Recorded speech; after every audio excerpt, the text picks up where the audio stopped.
Is Tuesday, the 16th of September, 2025. And I did a few videos yesterday. And when I did at the end, again, I'm still looking at so much information, but I wanted to reshare clips of the videos that I shared yesterday, which clarifies and corrects a lot of information, I think, regarding Charlie Kirk, obviously, and his unfortunate assassination. But this is how media manipulates narrative. So this is actually a Canadian newscaster that he's going to be sharing as part of his example. Absolutely abhorrent.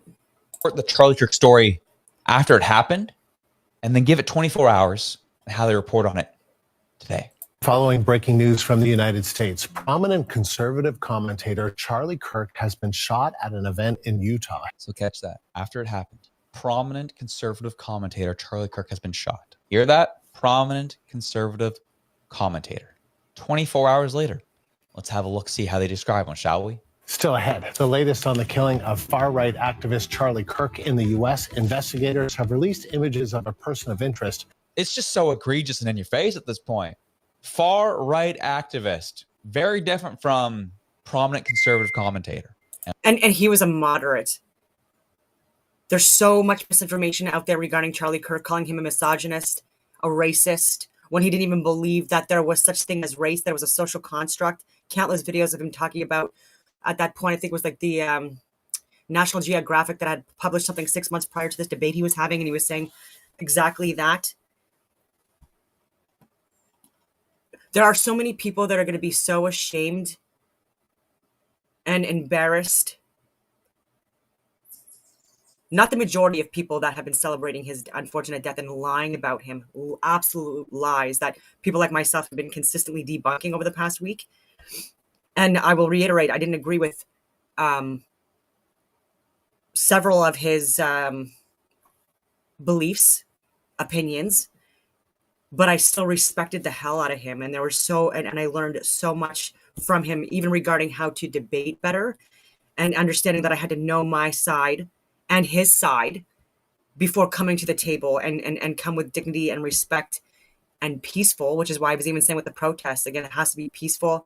They don't work, unfortunately. There's a lot of paid protesters. It's coming out more and more. A lot of people don't want to admit that that exists, but they do. And again, with just a lot of misinformation being spread about what happened, I'm saying there are staged and planned events. There are false flags that exist. I've discussed them on Rumble now for literally years. I had my YouTube accounts deleted on me multiple times for sharing exactly that, including with 9/11 and Northwoods and USS Liberty and January 6th and so many other events. This to me was not like, this was someone that was radicalized. It was inevitable just because of the messaging on social media, on Reddit, on Discord, video game platforms, politicians, elected officials, celebrities. I've shared that, calling for violence, calling for to go up in arms, punch people in the face, all these things.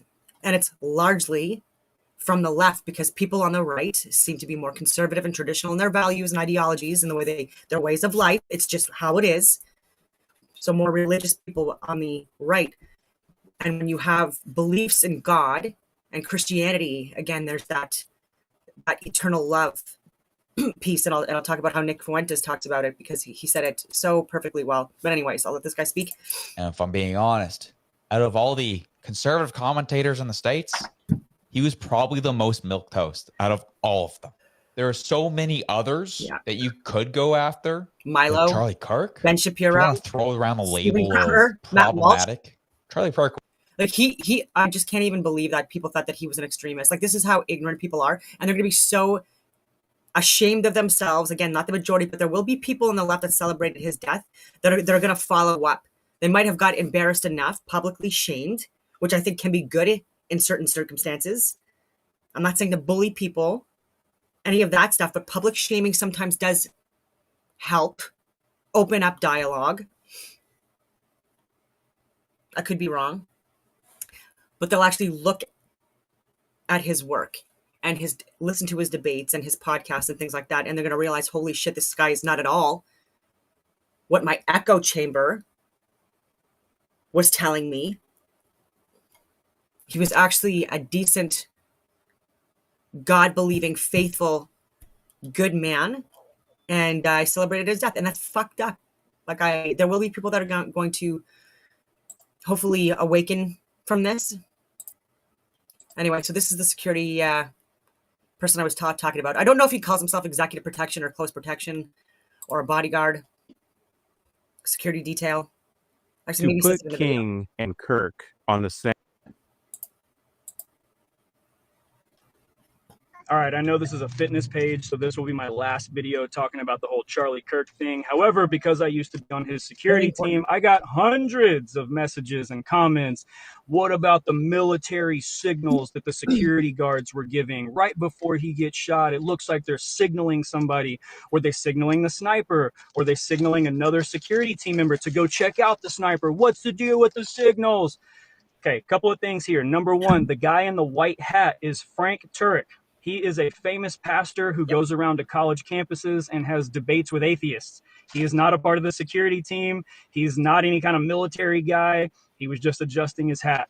The other two guys, looks like they're making signals. First of all the people who are like, I was in the military. I've got family in law enforcement. I know hand signals when I see them. You obviously didn't have very much tactical training. Otherwise, you would know that the signals that people use in the military is for close quarter combat. Okay, so I didn't correct this yesterday because I got a respect for this guy because he's sharing a lot of good information, but he's not entirely factual when he's talking about hand signals and close quarter combat. Like even on patrols, long distances, if your other means of communication like your radios are down, you will use hand signals. Ridiculous. And so like even like this one means speed up. I fucking hated this one when you like go down the line so people can't hear you so that you're stealth and tactical.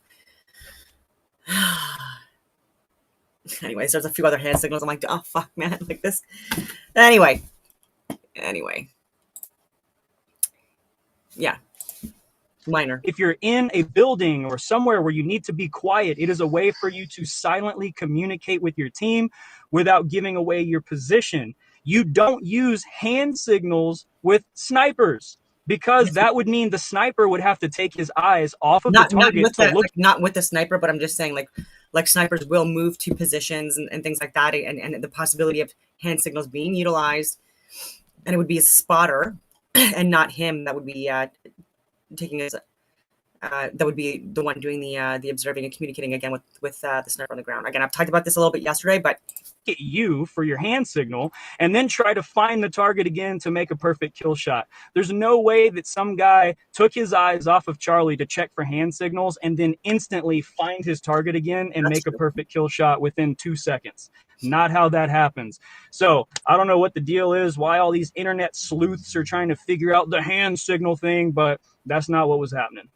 All right, I know this is a fitness page, so this will be my last I'm so video glad he posted this because a lot of these guys, they do stay relatively low profile on social media just because they are people that provide services for like very important principles, and so they don't want to be tracked, located, etc. But yeah, needed to be said, so I really appreciate that he did. And here's another good one. Answers a lot of questions.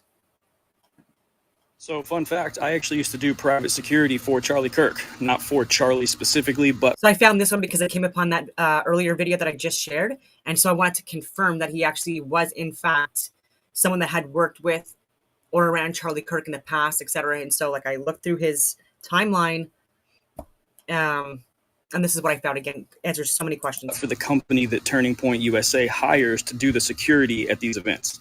And of course, in true fashion, whenever a big death happens, there's lots of conspiracy theories that come out.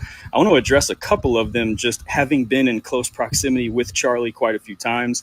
The first one is the whole blood bag thing. Like, dude, look at his shirt. You can see this black dot, and it looks like there's something under his shirt. This whole thing's fake. That's a blood bag.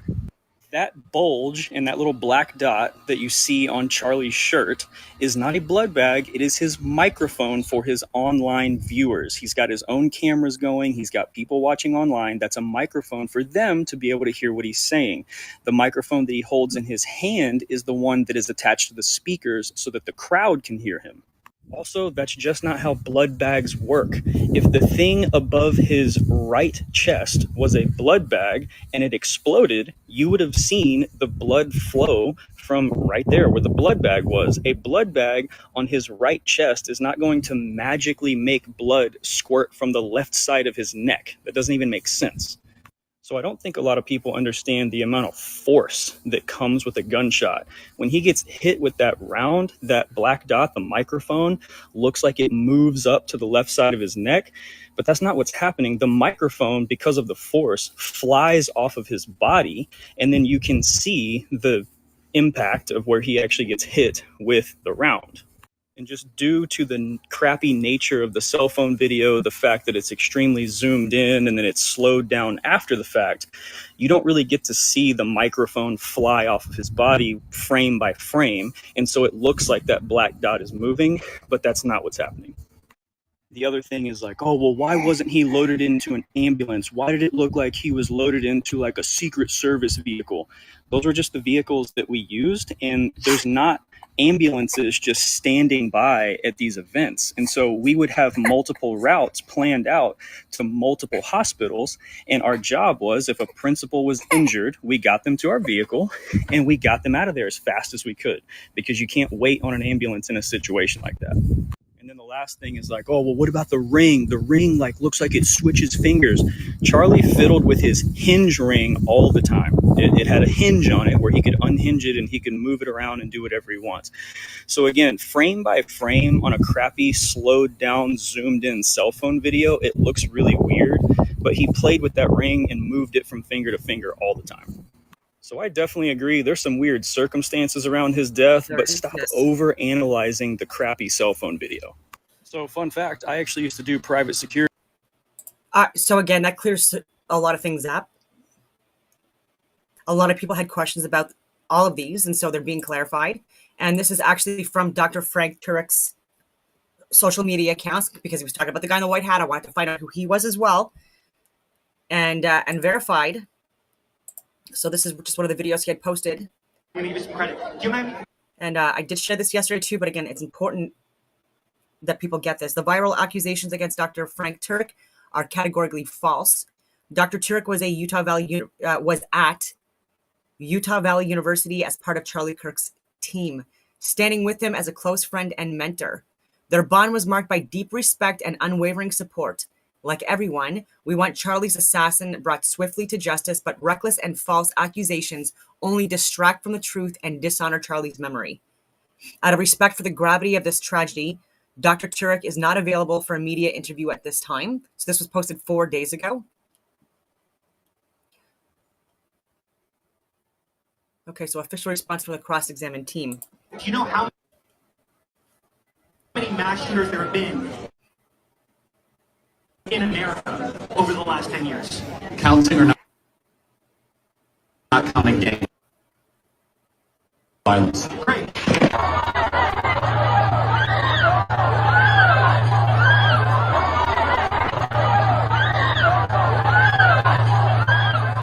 Well, first, thanks, Frank, for having me on, and you're a great friend. Your texts are always so encouraging, and it's nice to have a couple of friends right now, and you're one of them, so thank you. It's really touching. So how did I do? You did excellently. Okay. Yeah. What else am I missing? Beautiful. So sad. And Dr. Frank Turek is someone that debated atheists during these Turning Point events.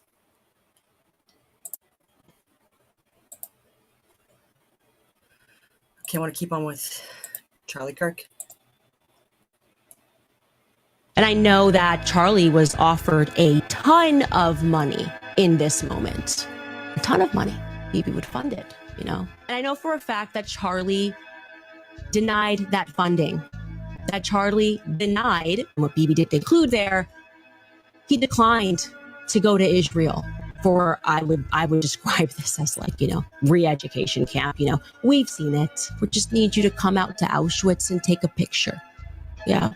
We just need you to come to the Holocaust Museum and take a photo. We just need you to go to Israel. Charlie said no to Bibi. And I know that Charlie was offered a... So that's also a conspiracy that's circulating out there. And Netanyahu is trying to publicly fund improving his image internationally because and there's a video that's being posted regarding UN officials walking out of some kind of a council meeting, some kind of a huge meeting with the UN, and where they walked out when Netanyahu started speaking. This was September 27th of last year. It's being posted now, but this happened last year because even last year on the international forum, people were getting the information that people within the West are not getting because there's so much propaganda and psychological operations going on that are funding people to lie in support of genocide and crimes against humanity. And Charlie Kirk was talking about that stuff finally in the end, and people say that that's what got him killed. I think, I will say again, it could have been part of it. It just doesn't fit this specific profile. It just seems like this is a disgusting, psychotic human being that was radicalized, which is exactly what people wanted to shut him up.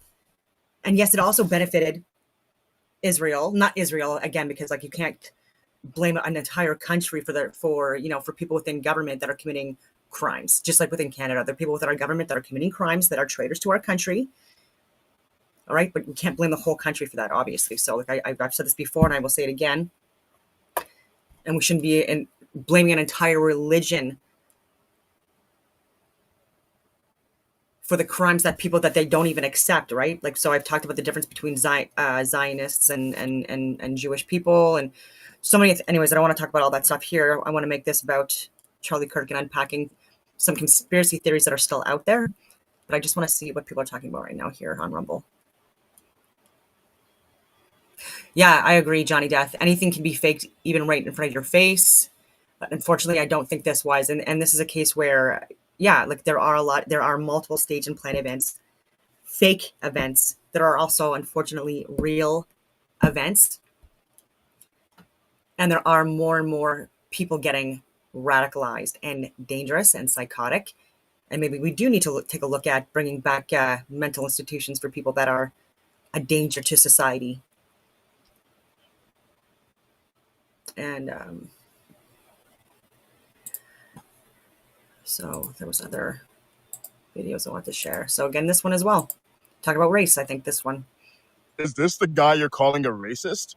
One thing that white people and black people have different biologically. Don't change the question of this. Like DNA-wise, we are different. No, we're not. That's a lie. It has been disproven. Front page of National Geographic 6 months ago. Racism created by society. Race is a social construct that I want to break out of. Hold up. He doesn't even believe in race. The Oxford English Dictionary defines racism as prejudice based on race, or the belief that some races are inherently superior. But if Charlie's a racist, why is he arguing race doesn't exist? If he's a white supremacist, doesn't he need race to be real? I mean, you can't be a racial supremacist while arguing racial categories are fake. And wait a sec, race has been used to justify oppressing black people for centuries. So why is the black kid defending racial categories while the white supremacist wants to destroy them? This isn't new for Charlie. He's been saying this for years. And guess what? Yeah. He's right. Here's the history of race. People always noticed skin color, but it mattered about as much as hair color. Then, European colonizers needed justification for enslaving Africans.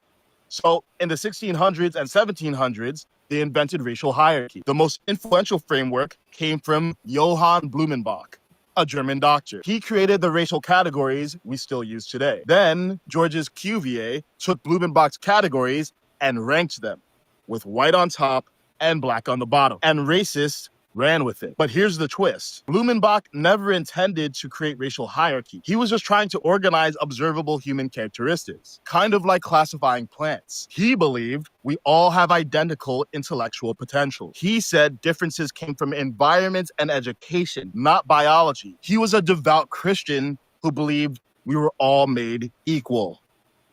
Sound familiar? Charlie Kirk consistently argued against racial categories and got called a racist. Yes, Charlie talked about race sometimes. He knew it was made up, but we live in a racialized culture. To change a culture, you must speak its language, especially when that culture keeps race alive through affirmative action and DEI. I used to think Charlie was just confrontational with college kids for click.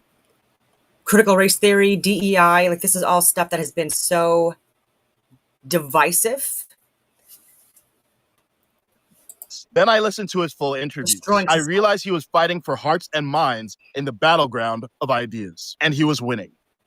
That's why he was killed. And the tragic irony, Charlie believed in race less than many of the people calling him racist. We think we know someone from 60-second clips.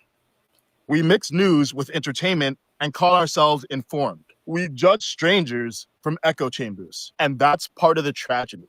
Not just that we lost Charlie, that people can't tell the difference between hate speech and speech they hate. Yeah, I love Is that. this the Tell the difference between hate speech and speech they hate. It's brilliant. Brilliant, man. Okay, so now onto the video. Two former military men discussing Charlie Kirk's brutal, horrific assassination. And so they're asking, what was Charlie wearing body armor? We break down new information live. So this was from Valhalla VFT. I did post a link to this video if you want to watch it straight from their site or take a look at their other videos. I wasn't familiar with them before this, but it's very interesting.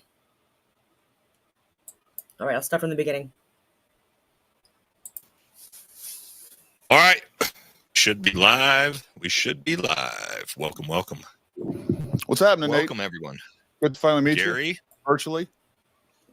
Yeah. So we'll let everybody kind of like flood in here over the next couple minutes before we really deep dive this thing. I know a lot of people are going to be interested in this one. I'm interested in this one. Gary, you've brought in some new footage today that makes us go, wait a second, maybe we don't have this quite as right as we thought we did. Yeah. Yeah, you know, I posted that original video, I don't know, a couple of days ago now, and later that evening we're getting ready to go live, and I was contacted you about something. Maybe you sent me the photos first, but a bunch of people sent me the same photos that you ended up sending me, like, hey, what do you think about this? There's a nipple there. I'm like, well, man, that makes me question everything I know about life. You're not going to see a nipple through body armor. Yeah. And I was actually that evening, I went on the live stream. I was like, hey guys, I think I got this wrong. And, just for the record, folks, I don't mind getting things wrong. Again, I try not to, but I'm not going to let, my ego get in front of my integrity, and we want to do things right. Simple as that. Yeah. Well, and that's what we're here for. Like, what's funny is the viewers don't know, me and Gary have been talking about this and like swapping ideas back and forth privately for 2 days now, trying to figure this out together. So I know some people were like, Nate said this, Gary said this. Guys, we've been working on this together. Yeah. Just trying to, and we're not trying to get who's right, who's wrong. We're trying to figure out what the hell happened, because there's so much bad information and so much weird shit in this. That I don't think we have the answers here, but I think we're going to try to give our best educated guess together about what we think. I think we're both kind of moving towards the same direction on this one, that perhaps we're going to show you guys new footage that Gary showed of a side profile of the impact. And the way the shirt raises almost to his eyeball. I don't know, Gary, that one's kind of like the most, I don't want to call it conclusive, but the thing that's swapped me almost back the other way. Yeah. Well, here's what did it for me. Again, after I got off that live stream, I was like, man, let me go through this, make sure if I got it wrong, let's figure this stuff out. But here's the problem I have with all this. All right. So if he doesn't have plates on, did his plate? We're saying that a 30-06, and I know there's a question of even whether or not it's 30-06, and I'm perfectly fine entertaining those things as well. But regardless, we'll talk about that a little bit later. We have a rifle round that we're saying that we have a direct neck shot. Well, any rifle round, I don't care if it hits vertebrae, whatever else, we're going to have an exit wound. And that exit wound is going to be significantly larger than the entrance wound. We're going to see profuse bleeding right away, just like we saw. Everything that we saw in the front, we're going to see at least that in the back, and we never see that. There's footage. And probably more extensive. That exit wound is going to be 2 to 3 times the size. It's going to rip and tear tissue with it. To your point, I didn't know that there was no exit wound until you brought that up to me. That changes a lot of. Okay, so that's where, like, this is from 2 days ago, and like, there's a little bit of misinformation in there already to start, but there's nothing official yet because there's been no autopsies released. We'd get a lot more information if that was more clear. But for where the exit wound was, it would have been to the like exiting obviously from the right because he was hit from the left. There's no magic bullets. I've unpacked that story with the JFK assassination as well, but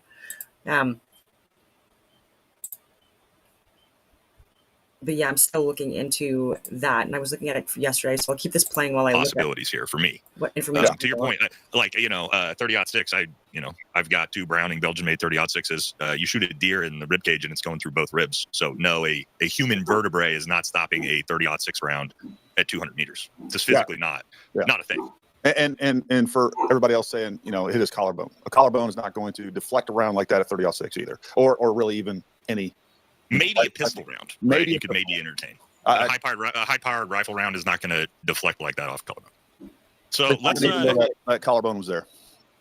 Let's start because again, and so everybody knows, when I first saw the footage and I first saw the shots, and like I told Gary and we talked privately, I thought this was a deflection off the vest. That was my initial. That was my initial as well. That. But then we have all the photos, which I'll pull up, that do clearly show Charlie Kirk does not have a vest or plates on in these specific photos. But as Gary's point brought up is we have no continuity of timeline. I'm just saying that I like it. That was what my initial thought. And they're going to get into this, which I like as well, because again, there's so much misinformation online, respectfully speaking, by other truthers that are saying stuff. Like, for example, that they're even talking about how it's impossible for a round to hit a vest, a plate, and ricochet into the head. And Gary is actually going to talk about his own experiences with gongs and plates. And anyway, so again, I really wish people would just stop if they don't know what they're talking about. Here, when, and I'll pull these up here so we can look at them. Regarding this, like, I mean, this is a really significant event, right? Like, because this is kind of where we started, which kind of made us both say, okay, well, if this is the case, then he doesn't have plates on, right? So I'll pull that up, right? And the reason I thought that was because of the mic, to be clear, and because of the poor video from the like the footage that was released, right? Like even like the slow-mo captures, and very difficult. I'll stand by, guys. Somehow, I'm on the wrong tabs. All right, should be able to add this to stage. All right, if we blow this up, this is kind of the red herring for there is no. Now, again, we could talk about maybe plates aren't covering the nipple, but I mean, in a shirt this thin to where you could see his nipples, you would see plate outlines here. I 100% agree. So in these particular, and there's 2 other photos, you can tell that Charlie does not have bulletproof plates on. I don't think that's really debatable. I think the question then becomes, is that necessarily, did he not put plates on? I think that's where we're moving to now. So I think maybe, Gary, if you could show the side profile view, because we're going to show first up front the images that made us think, okay, this can't be plates, but now let's show the viewers the new footage that makes us go, okay, this looks like plates. So I'll add that to the stage here. Yep. All right. So what we're looking at right here, folks, is some Premiere Pro. I'll try to make this as big as possible. You guys can see as big as possible. Anyways, all right. So this was footage that somebody sent me, and I also have seen the raw footage of this as well, but this is slowed down, obviously, so we'll just hit play. That shirt is, it's all the way up to his cheekbone or his cheek. Yeah. So we see this, that you can almost certainly see, it almost looks like the left side right below the collarbone that gets hit. Yep. And there is, and by the way, the video of this was actually intended to show this person, which I've already seen some comments down there. Right, the spotter. Yeah, so I have a video that I'll play at least as an explanation for that identifies who that is and who that is to Charlie. Look, that person back there is clearly behind the security perimeter. It would only make sense that it's somebody that Charlie is close with, and that is confirmed at least through this video that I'll show you guys. I actually came across it just before this. I screen recorded it, and I think it needs to be addressed as far as I'm concerned. Yeah, I mean, this is hard to argue that is a direct hit to the neck with a 30-06 round, and that effect is happening off of that. I know. I initially we were trying to think of like, okay, is this like the vortex of the round, the vacuum of the round? It's a 30-06 round producing that much vacuum to like to pull a shirt this high up on the head. You're more of a ballistics guy than me. To me, I don't see that as a possibility, maybe, but. Well, no, let's while you're still sharing that. So this is the raw footage I had from this video that I posted today. Again, folks, if you haven't seen that, you can go check that out. And of course, this tab is right here. But I will just show you a quick clip. Let me see if this is it. That was a message that I got. And this is really hard to scroll through on this view, but I will try to find. Yeah, all right. So this is a 50 cal. We are within a bullet's diameter of that flower. Okay. The tiniest wrinkle from the bullet shockwave in the tissue. Didn't even move it. It did something. So until it actually impacted the blank, nothing. Wow. As you can see, even with the so I think that debunks that whole theory of creating a low pressure vacuum, whatever you want to call it. Air turbulence. It's just not. That's not what caused that. Well, so Nick Irving's not going to be a big fan of you showing that video since I don't know if you've seen his claims that a 50 cal round will rip your arm off from 12 inches away. So that doesn't help that one. That's a high speed ballistics, guys. You can check out the whole video. It's actually pretty interesting. But that's what they talk about. The first round that they shoot is actually within an inch of the dummy's a ballistic mannequin's arm, and it doesn't move or anything like that. And they said, well, I guess it doesn't rip his arm off. And that was clearly a kind of a throwback to Nick, unfortunately. Do we have? So I saw in the comments, because this is also something we've talked about. It doesn't appear, or we didn't think at first, it appeared as if there was any damage to the shirt, right? After the bleeding starts coming out, because that was kind of a sort of another red herring of like, okay, well, if he would have taken a 30-06 round to the chest and would have fractured, it would have ripped a huge hole in his shirt. But you did have a picture that actually looks as if that may actually be the case, that there was potentially high collarbone-esque in the shirt. Do we have that? I think I might have that, if not. Talk and entertain the crowd, and I'll find it real quick. Yeah. So yeah, there's another picture in still frame of it either we can't tell if it's blood or if it's potentially actually sort of that high collarbone level hit that refracted up. What we're thinking potentially, right, is we have all these pictures of Charlie in no vest, but were those early in the day? Was he doing a sound check? Did he get an elevated security threat from his security team that said, hey, we need to go throw on the vest? No, I'm not talking about the microphone, guys. Not on Charlie's right side microphone. We're going to slow it down. You can see the blood start to come out, and it's right below the bullet hole at the collarbone level. There's also a hole on that side. So we're not talking about the microphone. I knew what you... Throw that picture up there, Nate. And to give you guys context, this is a still that I pulled from the actual video. And I know a lot of people... here we go. A lot of people say that's bloody. Even when I sent this to Nate originally, he was like, that looks like blood. But the thing that you don't know about this, and again, I show it in slow motion in the first video. No, that's not blood now that I'm looking at it. So a couple of days ago, but when you look at it through the video, you actually slow it down the video. That spot is literally, that spot is the apex of where his shirt goes up to his left ear, and it comes down. This is after his shirt's already went up and it comes down. And then that spot is in multiple frames. Even though the shirt is continuing to move, it stays in the exact same spot. And then a moment later, we start to see blood come out and it covers that spot. He almost does seem to have the outline of small plates on in some of these still frames that we have where he actually gets hit. It's hard to tell, guys. I mean, like, again, we don't have anything super conclusive, but this does actually look like a potential bullet hole in the shirt to me. So Nate, click back over to that Premiere Pro, and I'll show the sequence that I have captured for the that I think does clearly show a vest. And again, I kind of outline this. I know that is the video. The chat. I'm looking at the chat, and the chat is so split. There's no, yes plates, no plates, and the guys, I know this is what we're trying to figure out. It's not. I wish we had an easy like, oh, you can see it here. This is what I first saw that made me think before the footage of the pictures of seeing Charlie's nipples and no plates. This I automatically thought looked like he had plates on the guy hitting the. Well, you can see this. You can see where everything looks flat. Even here in that first picture at the very top, it looks like there is an outline of and then he gets hit. That plate, you see the bottom of that plate, it moves up, it continues to move up. You see this whole mass moving up with his chest, and then it starts to fall downward. But you see, and then his shirt gets almost tucked underneath those plates. I feel like that's pretty conclusive. It's still not, guaranteed or anything like that. And again, I'm perfectly fine with being wrong. But here's my thing. At the end of the day, it's like people tell me if he doesn't have plates, it's like you tell me, hey Gary, there's not a hole in your tire, but my tire is continuing to leak air. There's something there. And when we don't have an exit wound, and when we have the shirt doing what it's doing, you got to explain those physics to me. You got to come up with a better explanation for me. So to your point, and my stance has been from the very beginning, I didn't believe the FBI 30-06 story, regardless. It just didn't make sense to me. I really don't believe it now that we have footage of, and I'll show you guys some pictures of him not leaving with a weapon. Gary, I think we're both in agreement. There is a 0% chance this is a direct hit to the neck with a 30-06 round. I think there's. Okay, so this is where we disagree on that, and their assessment of the wound and the caliber. I could be wrong because they're not the only ones saying it. There's other people as well. I'm also a hunter. I also have a rifle. I was also in the infantry for 15 years, et cetera, et cetera. So I do have firearms background. I just went shooting with a friend who was a former assaulter and teaches people in government all over Canada how to shoot. Who is a sniper. Anyway, that wasn't a brag or anything like that, but I'm just saying, I'm just giving people a little bit of context here. There is a video out there.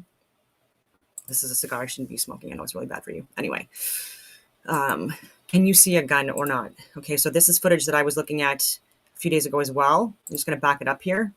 It takes a little while to get in frame, but let's just see if you can make your assessment on if this is a gun or a barrel or not, rather, in his pant leg, or if he's limping because of an injury because of how he fell off the roof. It looked like there could have possibly been ankle damage, but anyway, a sprain or something.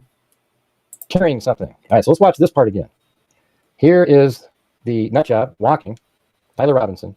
He's walking and he's limping, and the reason he's limping is because there's a gun in there in his pant leg. Now I think it might be going down the back of his leg.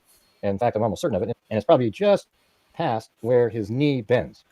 All right, so he struggles to bend it, but he does bend his knee. All right, so let's just watch. I mean, we can do it in slow motion. Let's do it. Let's pause it and slow it down. Watch. See, his right leg is where the weapon would be, and it bends. It's just not bending as anywhere near what his left leg can do. See that right there? That's probably like the maximum bend. So you can't lift it off the ground very high. And notice he doesn't swing it very far forward because the barrel of the gun is against his butt, and that creates a barrier where his leg can't swing forward. His thigh can't move forward where he can then swing his leg out further. So it's like he has to stop, plant it, and then move forward. And that's exactly what's happening here. Notice how right here, let's just watch it like this. Let's back it up. Look at his left leg, how it swings out, and he plants. His right leg has to stop moving right there. See that? And oh my! And he plants it because he can't swing it any further. It's being constricted by a gun behind his leg, and I would imagine that the barrel of the gun is going down the leg and the butt is up above, and the backpack is sort of hiding the fact that it would be sort of bulging out the back of his shirt. All right, so we have that. And then after that, we have him moving through the building. And we have this shot right here. That right there is his cell phone. And notice how he's still having to use his left leg to make it down each step. But all he has to do now is plant the left leg there and then slide the right leg down to the next step and let himself down. It's absolutely how you would do it if you had a cast on or something like that. It would be the same way. You just let yourself down the stairs. Now, there's questions out there that people ask. I mean, if I had $1 for every time somebody goes, "Where's the gun, Gray? Where's the gun?" They just keep over and over and over, and they keep telling me that he didn't break it down. I agree with you. He didn't break down a rifle. I was just speculating. I didn't say he definitely broke something down. I'm just saying that I think that he, I thought maybe he broke down the rifle, but he definitely has a rifle with him. And we'll go over that here in a minute. So someone else commented, "So why is there a camera in the tunnel? Who took that photo? No cameras in that tunnel." It just gets really old after a while. Everything isn't a conspiracy, everybody. Obviously, there's a surveillance camera in this tunnel. These images here have been cropped out. That's why they have this shape. All right, the actual image would probably go way out like this, and then over here you'd see the right side of this and everything. And they obviously put cameras in locations where people can get into the university from outside. All right, so he goes down. He's got a pair of glasses on and a hat, and that's usually enough to hide your identity. It's just still hard to make out if there is. All right, he's got on the requisite stuff, and he's going into the university. All right, so from above, let's go back out here. He's right over in this spot right here. This is where the tunnel is. So on the surveillance camera, you see him walking from right here. This is the house with the camera. He walks this direction. And in the probable cause, it makes it sound like he kind of goes, maybe he walks up here and then down, or they might be referring to this. And like he goes south through this grass here and then goes through this tunnel. And then we have various shots of him inside the building. I wouldn't be surprised if this is right after he goes down the tunnel. Then we have him going up some stairs here.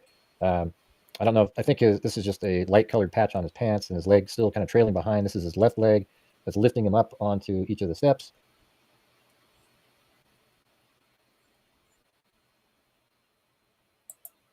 Here he is again. And then when you look at that, it looks like the back of that pant leg is kind of sticking out a little bit.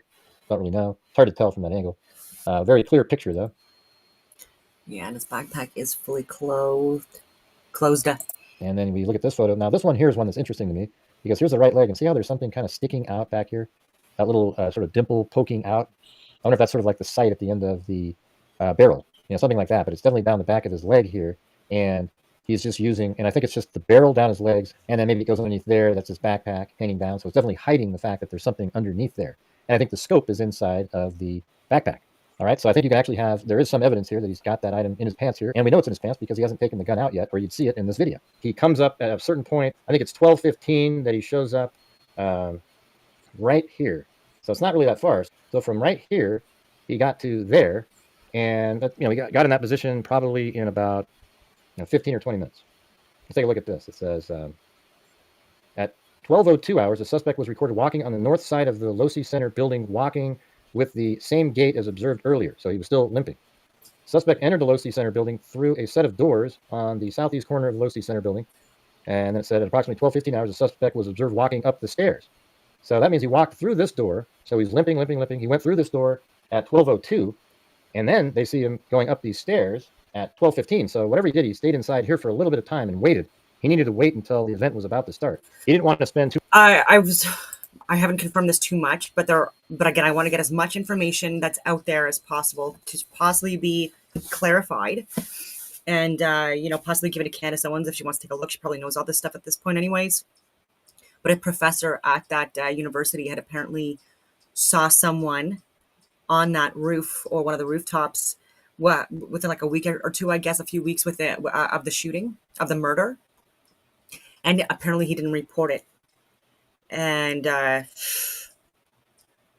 so that is something that why would you not, especially after what happened last summer? And people are talking about I don't know if they're going to get into it in their video with security details. They're not full up, and I shouldn't say this, but elaborate security details. You're not getting like a huge platoon of people offering or providing security. It's very minimal, unfortunately. And maybe that's something that needs to change. It will, because now there's a toxic, woke cult that are way more radicalized than people freaking understood, and they're out there. Much time on that roof. So he waited down here, probably just sat somewhere. And then he makes his way up here at 12:15.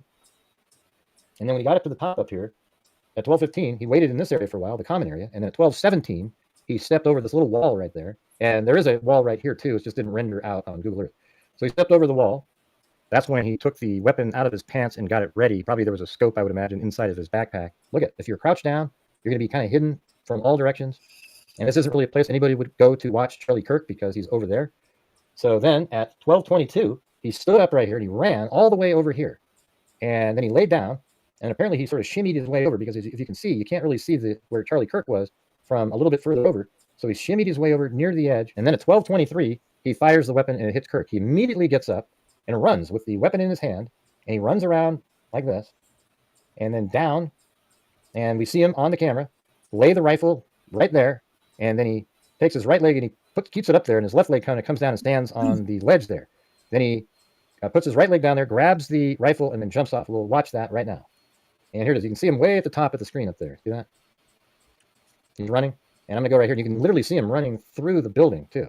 That's pretty interesting. Like, if you watch this, you can see him running through the glass there. Watch. So look back here. See that?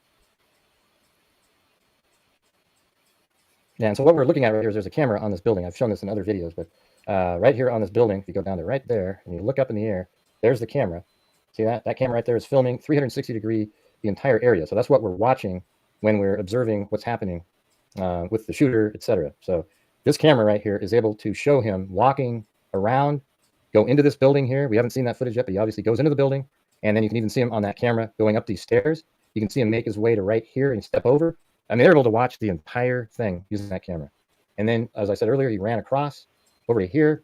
And then when we look at that camera, you can even see this area, etc. So when we take a look at that, that area is right there. See that? And then that means the shooter was right back there, right in this corner when he shot Kirk. And then now he's running away from the scene, and he's got a rifle. What he did was he wrapped the gun in a black towel as right before he was running. So let's just play that little last part again. And it zooms in on itself. So there you go. So this part's interesting. Let's just do this frame by frame. You'll see it. All right, I hope you guys can see this well. I'm going to make this smaller, kind of zoom in about like, I think about like this is pretty good. So look, right there, he's got the gun, right here, the gun and the towel wrapped up. Now people say, look how small it is, but it isn't. See, the camera angle here is probably, I guess if we go up into the sky here and take a look at Google Earth, we can get the camera angle. So the camera is right here and the angle is right there. See that? So I would say that that is probably like 20 degrees, 20 something degrees to the building.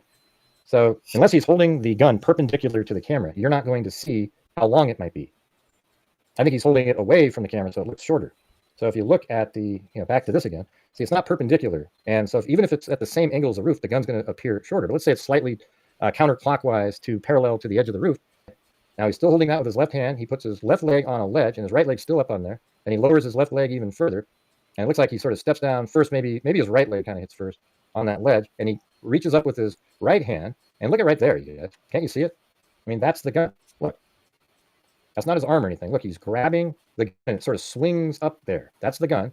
And it's in his hand now. This is the gun right here. I wish the Hodge twins would watch this. Maybe they already have, because they were, I don't know if it was yesterday or the day before. I'm just looking at what mainstream people are saying, because if the mainstream people are saying it, I think it's important that we get the truth out there. So I'm trying to do my part, hoping that these videos get to them, because I know they really did admire Charlie Kirk, and all they want to do is get the truth out there. So you can see how long it looks.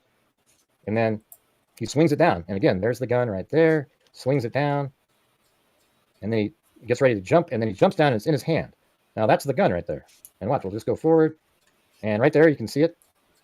It looks like it's, I don't know if that's the full gun. I just want to see into the window. Gun right there, but you can see something changed in the image. He's dropping down. And as he's coming down, he hits the ground, and then his glasses apparently fall off. According to somebody in the chat, it looks about right, because right here he turns around, picks them up, and he's sort of struggling to hold the gun, get away, and put his glasses on his head at the same time. So look at him. He's now running with the rifle and the black towel, and there it is hanging behind him. So whenever you see something sort of dangling back there, that's the towel. Now that's easier to see, but it could be that you can't see oftentimes the barrel because the video is so pixelated and it's not very clear. But look right there. You see that? There's a line that goes down right there. I think that very well could be the actual barrel of the gun in that shot. And the thing is, this video is only like 3 to 5 frames a second, which is absolutely terrible. Video is normally 30 frames a second and allows you to go frame by frame. Now watch. So let's just stop on a frame and I'll count. So there's one where it stops, right? There it is. And then I go 1, 2, 3, 4, 5, 6, 7, 8, 9, 10, 11, 12. 12 frames over to the right is finally when there's another detected movement on this video. So that means the surveillance footage is not 30 frames a second. It's like 3 to 4, because then it's like 1, 2, 3, 4, 5, 6. That time it was 6. Then 1, 2, 3, 4, 5, 6, 7, 8, 9, 10, 11, 12. I mean, it's crazy. That's why it's sort of choppy looking. So now I'm holding it down. And you can see he's carrying something. And the thing is, it could be sort of facing towards us where we don't get to see the profile of how long it is. All right, so now I got to zoom out and see what this does, because they zoom in whenever they feel like it. Okay, so let's go into there. Now we can sort of watch this, and let's see if we can see anything.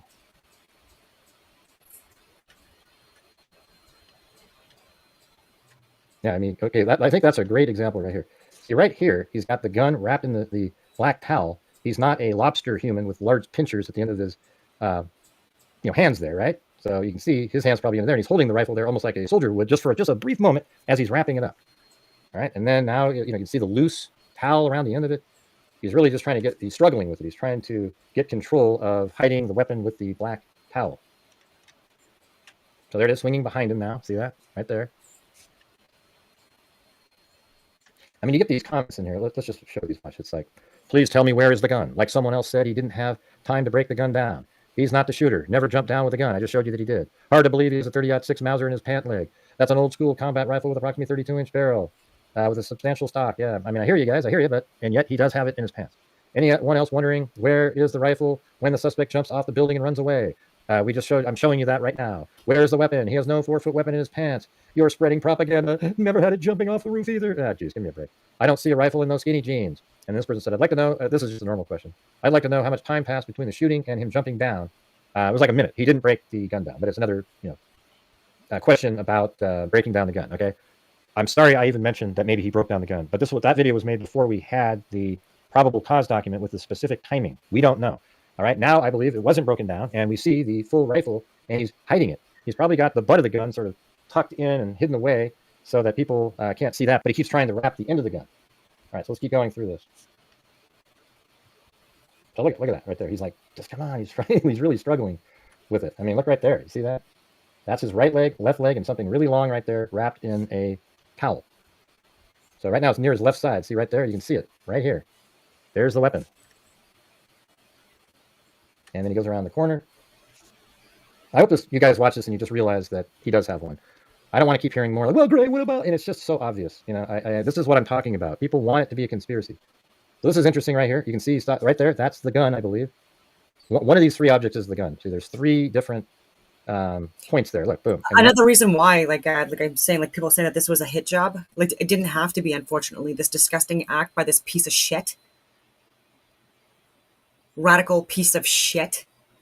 Anyways, I just get so upset even just thinking about it. But there's more information that's going to come out. I don't know if he's compliant or not at this point, or cooperative rather, to say why he did this. There are people, even the governor, saying that it was extreme leftist ideologies, and the community that he was in, including his trans, boyfriend, girlfriend, roommate, that he was in a relationship. Like people need to look at the conversations he was having, and with who. I don't think that this was in isolation. I think he was communicating with people, likely. Again, if he fits the profile.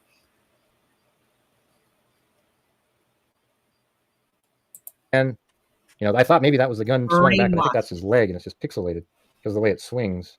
Looks like right there he's in a sort of a running stance. His right leg looks really skinny too. And this right here is the gun wrapped in a black towel. All right, and then we keep moving. Oh, there you go. And, various times you see three different elements there. Thank you for that. So even in that little sort of blurry one right there, see how there's something right in there? And now he's got it close to him. He's got it under control now, and he needs to have it under control. Watch how differently he walks now. Now he's nice and calm. He's got everything under control, he thinks. And he's got it kind of wrapped up. And let's see, you always have to, all the zooming they did kind of screwed things up a little bit. But on the 360-degree camera, they do have to look around with it. So there he is. He's got it next to him. He's got it on more like his right side, it appears. And he's going to make his way across that street. But he's being really calm. He's got his head down right now. He's just really, he's panicking inside. He wants to get the hell out of there. All right. But I think it's really obvious, you guys. He has the gun with him. There is no doubt. I'm not a paid operative for the government. But hey, I'd love to work for the government. I think I'm pretty good at analyzing video. So hey, if you're out there and you need some help on something, let me know. But I appreciate you guys watching the show. Leave a comment in the comments. See, this was really good. This was really well done. I will like this video, subscribe, and then I will get back to the other video I was looking at, because there's more information that they're sharing, these guys, that is really interesting. And again, just to be fair to them, this was from a couple of days ago, so things change so fast. 0%. Yeah. So if this isn't a direct hit to the 30-06 with the 30-06 round, we have a few possibilities here. One, he was shot with a different caliber round, direct hit, much smaller caliber round to not leave an exit wound, pistol round, right? Now we're talking handgun potentially, or it's a refraction off the plates with a high-powered rifle round. I think that's the two options. Let me challenge you a little bit on a couple of those things. So where we are talking about a smaller caliber round, I have a problem with in no deflection. Now I have a problem with the inference wound being so large, because that's a pretty big hole there. So I'm on board with. That's not a 9mm round. It's essentially like a 9mm pistol round. And quite frankly, it looks like it's elongated. Like I've seen dudes shot in the neck, and even with a 5.56, I don't know that I've seen anyone shot in the neck with a 30 cal. But I can tell you, like 5.56, you couldn't even find it. Like you had to look for it. But 30 cal, it's going to leave a small hole. But that thing is like freaking. it's a large hole. And it stays a hole long before it starts bleeding. So that's my only challenge on that kind of hypothesis a little bit. Yeah, I'm just thinking about. I'm not saying I think this was a pistol round. I don't think that, unless it was a 45 or something huge. I don't know. But what I mean, my point is no, we're kind of excluding the idea that. And on that point, I don't know. I don't remember if they get into that, but there was someone in the crowd that Candace was looking to identify. I haven't looked into that yet, but there are people, especially in certain states where they have concealed carry. People are like, and sometimes people going to these events, they might feel safer because of the extreme leftists that go there and just how angry they are, as proven by all the friggin' debates that Charlie Kirk has had with them, how they're screaming and yelling at him, being condescending, criticizing, etc.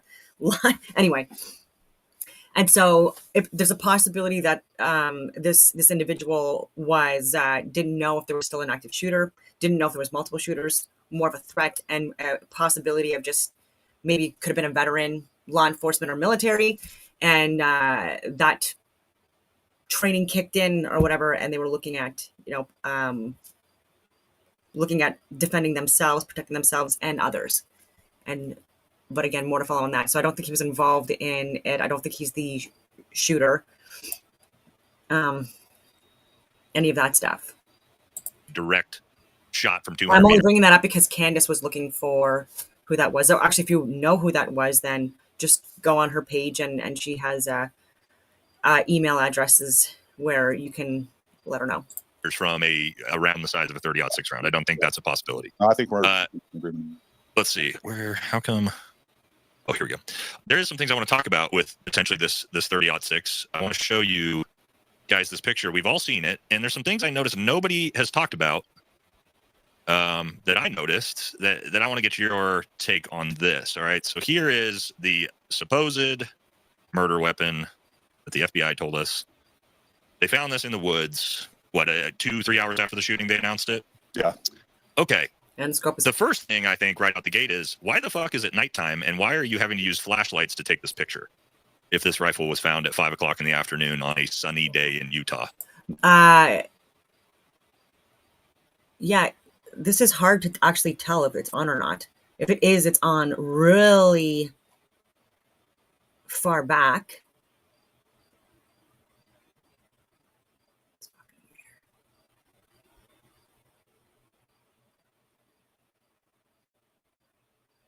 And why would he put it back on? Anyway. Anybody in the chat anybody thought about this, or? Sun goes down early in Utah, Nate. Well, they're also in the woods. Okay. They were just asking about why it's dark.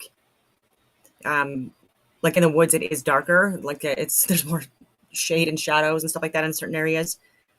Yeah, in That's a good September. question. Okay. I mean, to play devil's advocate, I guess they could.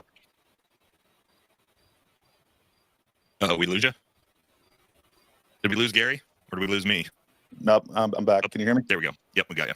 I was just saying, to play devil's advocate a little bit, I guess, they could have been processing the entire scene. They could have been there a couple hours and collected it, and then, Yeah, but they put the announcement out at about 5 p.m., I think. Yeah, They put this picture out. It doesn't necessarily mean they moved it off site, but I'm with you. I think it's weird either way, and they could have sent that photo out later. And apparently, this photo was leaked. Yeah. So I don't know. Because again, we're trying to get as much compiled with that. Also, here's another one I want to show you. I had a viewer send me this for everybody who said, do I have it? Oh, here we go. I've had everybody who said that this kid snuck the 30-06 in his skinny jeans, and we've seen pictures of that. A viewer sent me this, guys. This is what a 30-06 looks like if you try to put it in pants. It is obnoxious, and this one I don't think even has a giant scope on it. As you can see, I mean, this was not snuck in this kid's skinny jeans. Was it broken down, brought in a backpack? Maybe. If that's the case, he broke it down, he reassembled it, he takes the shot. Well, we see him fleeing the scene. He doesn't have this rifle. So he broke it down again in 10, 15 seconds, put it in a backpack, fled the scene, and then reassembled it and put it in the woods for the police to find. How's that story sound to you? Yeah, it sounds pretty implausible. Like in the video that shows him jumping off the roof, he does have something in his hand, but what it doesn't look like is something long enough to be 40 inches. I actually included that piece in that video that I posted earlier, and I took it out just because the video was getting long. I was like, it's kind of hard to tell dimensions from that shitty ass video that was taken on a potato. But it doesn't look like a rifle that's 40 inches, and that's a Mauser M68. I think they said it was the shortest variant of that is 43 inches, I think. And like that rifle, I got a rifle right up there by the 2A up there. That one is 40 inches, so it'd be shorter. And that doesn't look like what he's carrying. Like just in comparison to the dimensions of his body and how long it looks, it doesn't make sense. And it does seem very unlikely that he'd be able to, pull that barreled action out of that stock and then throw it in a bag. And then the question is, if that's what he did, and he had it in a sack or a towel, and he put it back together to dump it. I got to look at the timeline of that video, but the one they're talking about, he had already have dropped the rifle by that point. Or did the ATF put it back together? And if they did that, why? Yeah, none of that makes sense, right? So I'm with you. Let's see. Can we pull? Where was it? The picture back up of the side profile of that. We have the actual video of the chest. I don't know if we can show that. Right? I'm not sure. Which exact the side profile where we actually see his shirt, his whole shirt, sort of lift up almost over his face. We started with it early. Oh yeah. Let me see. I'll pull that up. And I do have the non slowed down version of this, but I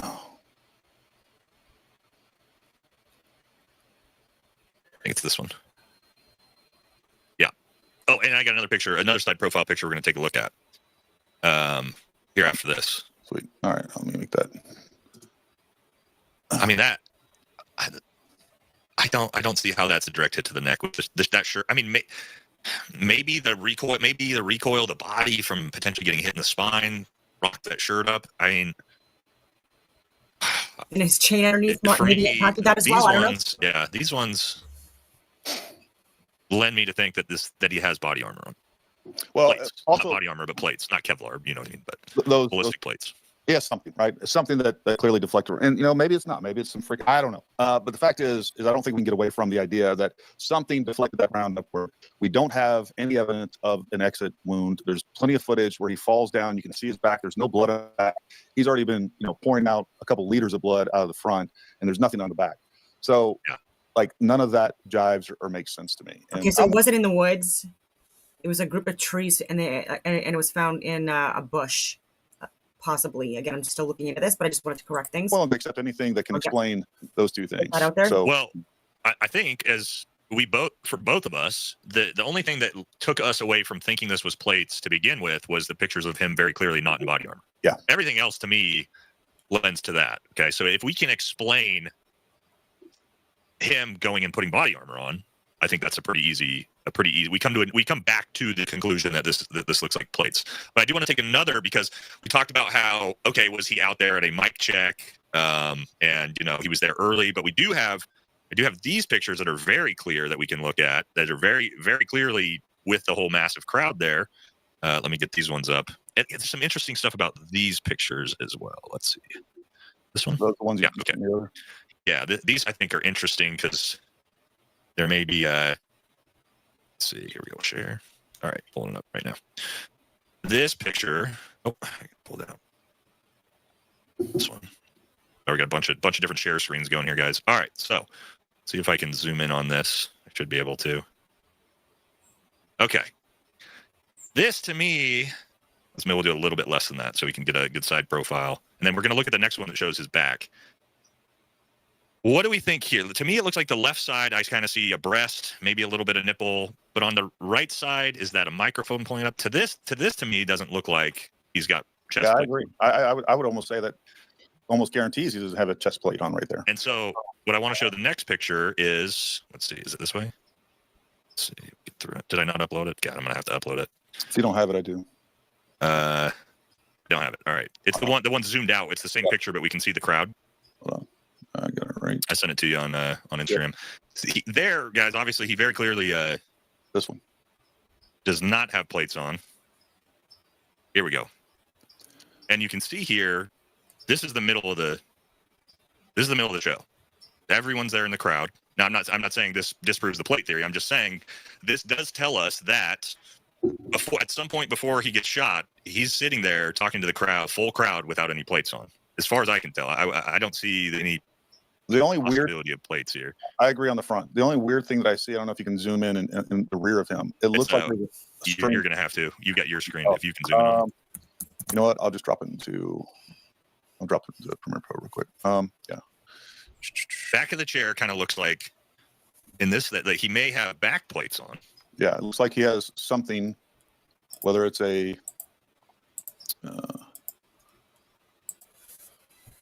rear looks like he's got a back plate on, but you can very clearly see on the front he doesn't have that the whole left side of his chest and pectoral muscle. Yep, I agree. You can see that there's no plates there. I 100% agree with that. Yeah, me too. And again, I don't know. Yep. Somebody sent me some comments. I saw it multiple times that like he went out, did a meet and greet. He sat down, did a mic check. Before he was like threw out hats and all that other stuff.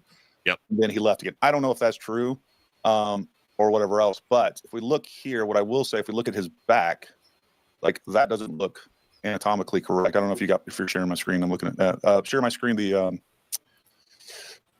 So I do have I just got a message.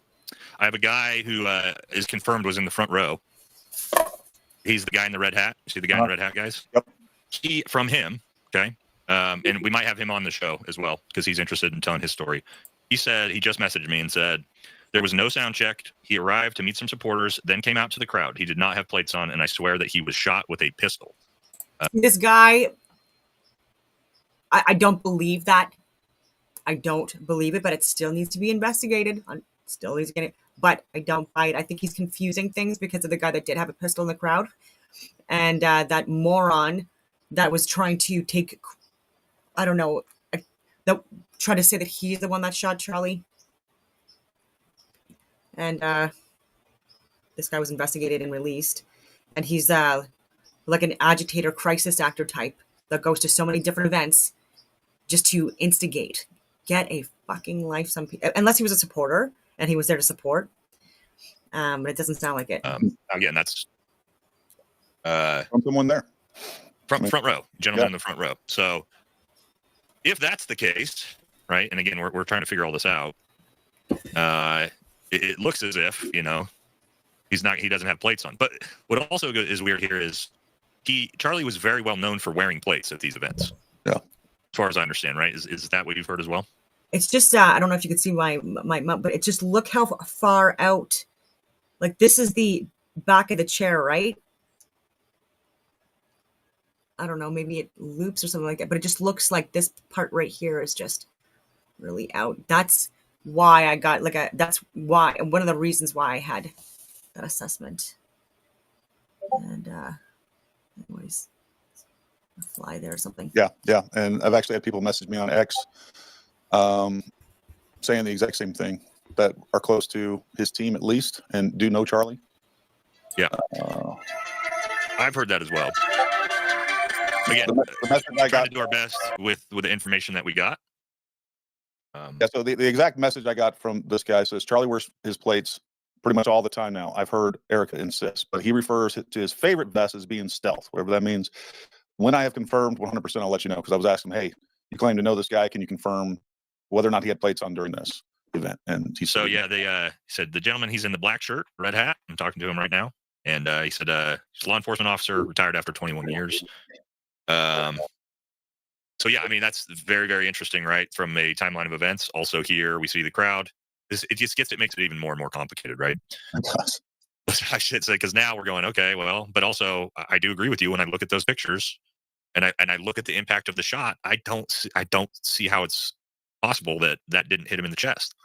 Yeah. Unless, I mean, you know more about ballistics than I do. What is a possibility of that shirt being yanked all the way up like that off of a direct neck hit? Is there any? I just think it's so unlikely. I can't find any explanation. Like, there's definitely, I guarantee you I have some footage somewhere where I was shooting some dummies, the ballistic dummies with a shirt Could have been on. The chain. It's and then I do have as well, footage where a guy shot a ballistic dummy in the face. And again, the whole ballistic, it moves. And by the way, there are chest rigs and body armor, even throughout the ages, even in ancient times, where they do actually have like little protrusions, little nipple action going on. I don't know. I'm doing this anyway. But yeah, you can just Google it.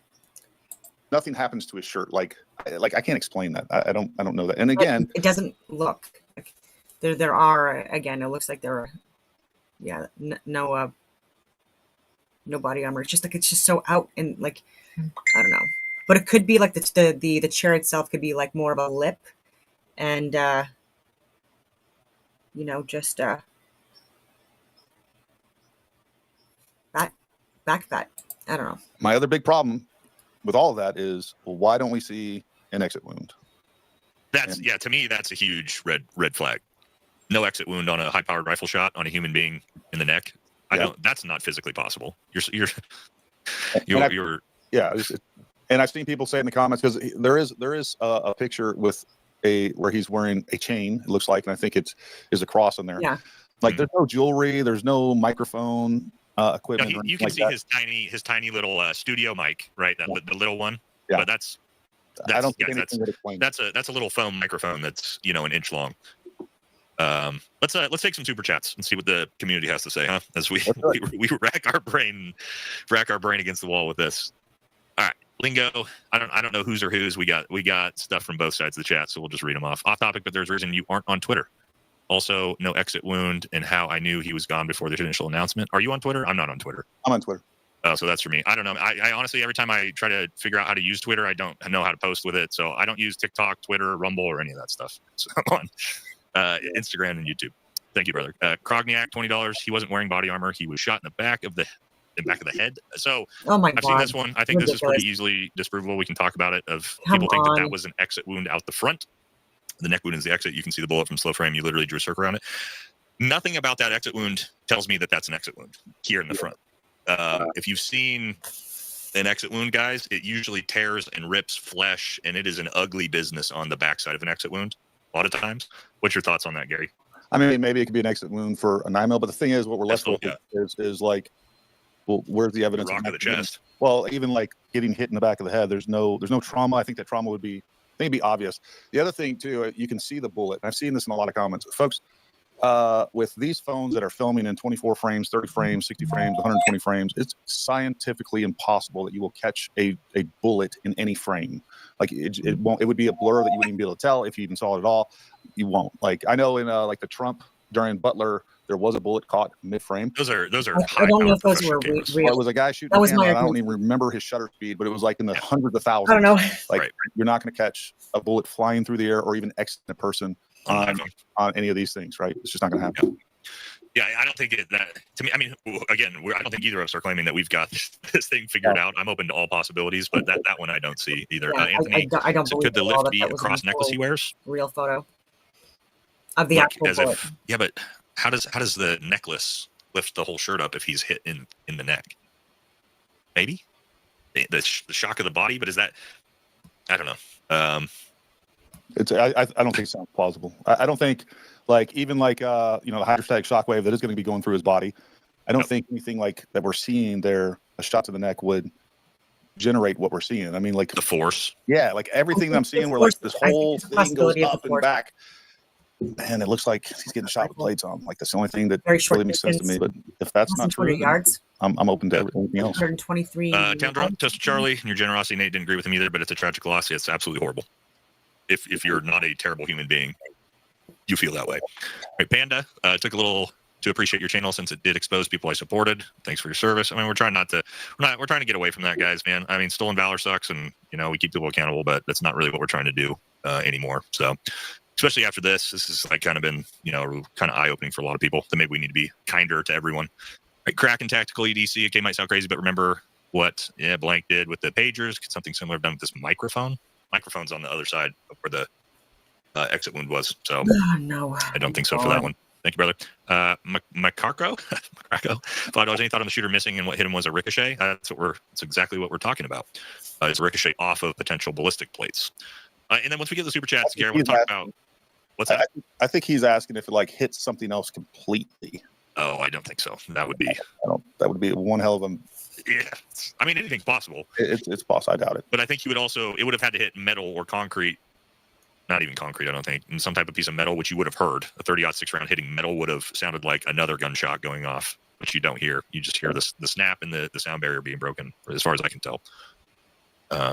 Right. Pride, once you think you figured it out, you're wrong. Good movie quote. Yeah, that's where we're pretty much at on this story for sure, man. All right. McCrocko again. Also, Ricochet would explain the shallow upward angle if it was in front of Charlie, deformed slug. Yeah, I wish we could get the coroner's report, right? Like Yeah, if we hear the exactly. entrance wound was vertical to the neck into the brain, that's going to tell us that's not a direct shot, right? But we don't have that. So, Matt Drake, that gun won't fire. Look at the safety; it's in safe position. The scope in the way, yeah, the scope on that. Did you notice the scope on the FBI gun they showed? How far back it is? Like it was for a 4-year-old. So that's a good one too. Yeah. Overlook noob. How come no one is talking about Israel's prime minister announcing his death? I haven't seen that. I've seen conspiracies on it. We did an entire live stream on all the different conspiracies, guys, last night. If you want to go through those again, I don't know. I can't pretend like I have any idea whose motive it was. I don't think we even want to get into that, do we? That's probably not what we're here to do. Unless you want to give your take. I think unless we have Alex Jones here, it just wouldn't be. We wouldn't do it justice. Yeah. I saw this video like right away, and it looked like to me your average CCW guy that had his opportunity to pull out his gun and start running. It was a bad move, and I think it's dumb. But I did see this, and I you guys can make what you will of it. So yeah, I talked about that at dinner with my parents tonight. Exact same thing. I thought something to think about here, guys. Utah Valley campus is a concealed carry allowable campus, which means there was probably a ton of students there with concealed weapons. And let's think for a minute. There's a shooting. It's chaos. Somebody may have pulled that pistol out to potentially try to defend themselves or look for an active shooter, right? Especially on a campus like this. That's kind of what my thought was too. I think that's very plausible. Ken G, $10 for looking at the math. A bullet hitting a target at 200 yards from a 30-06 at 1,450 miles per hour. How was he not shot backwards in that chair? How is he not shot backwards in that chair? It kind of seems like he was. I mean, he gets rocked pretty hard. What's your thoughts on that? The 30-06 round's not necessarily going to blow him out of the chair, or I think many people are kind of stuck on the Hollywood myth of how bullets impact people. Like that round is through a person typically before the body even responds, before it even moves, right? So not like the Westerns where you get shot with a shotgun and you get thrown through the saloon doors. Like people get shot with high caliber bullets all the time and you won't even see them move. I mean, there's definitely combat situations where you think you're shooting the guy and you think you're missing, and guess what? He's just DRD, dead right there. It doesn't work like that. Very true. That is very, very true. It's like you said, the bah, bah, bah, bah.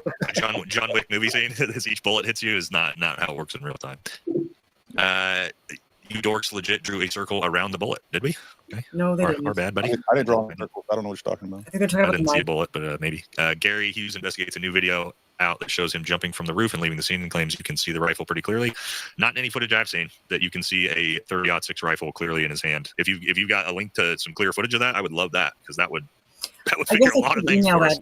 But I haven't seen video it. I just showed. I've had Gray Hughes on my show a couple times. He does actually a really good job of like, all he does is basically do a lot of crime scene breakdown. So he does a pretty good, like, I don't know, virtual forensic analysis, or whatever you want to call it. Like he'll pull all kinds of crazy satellite imagery and go through and as well as additional, CCTV footage that you didn't even know exists. So, I definitely want to check that out because Gray does do a good job on those things. Yeah, we'll have to, again, if this is one of those fluid things where if he's got footage that shows us his kid's carrying a 30-06 as he flees the scene, that's actually going to answer a ton of questions for us. So we'll have to be on the lookout for that.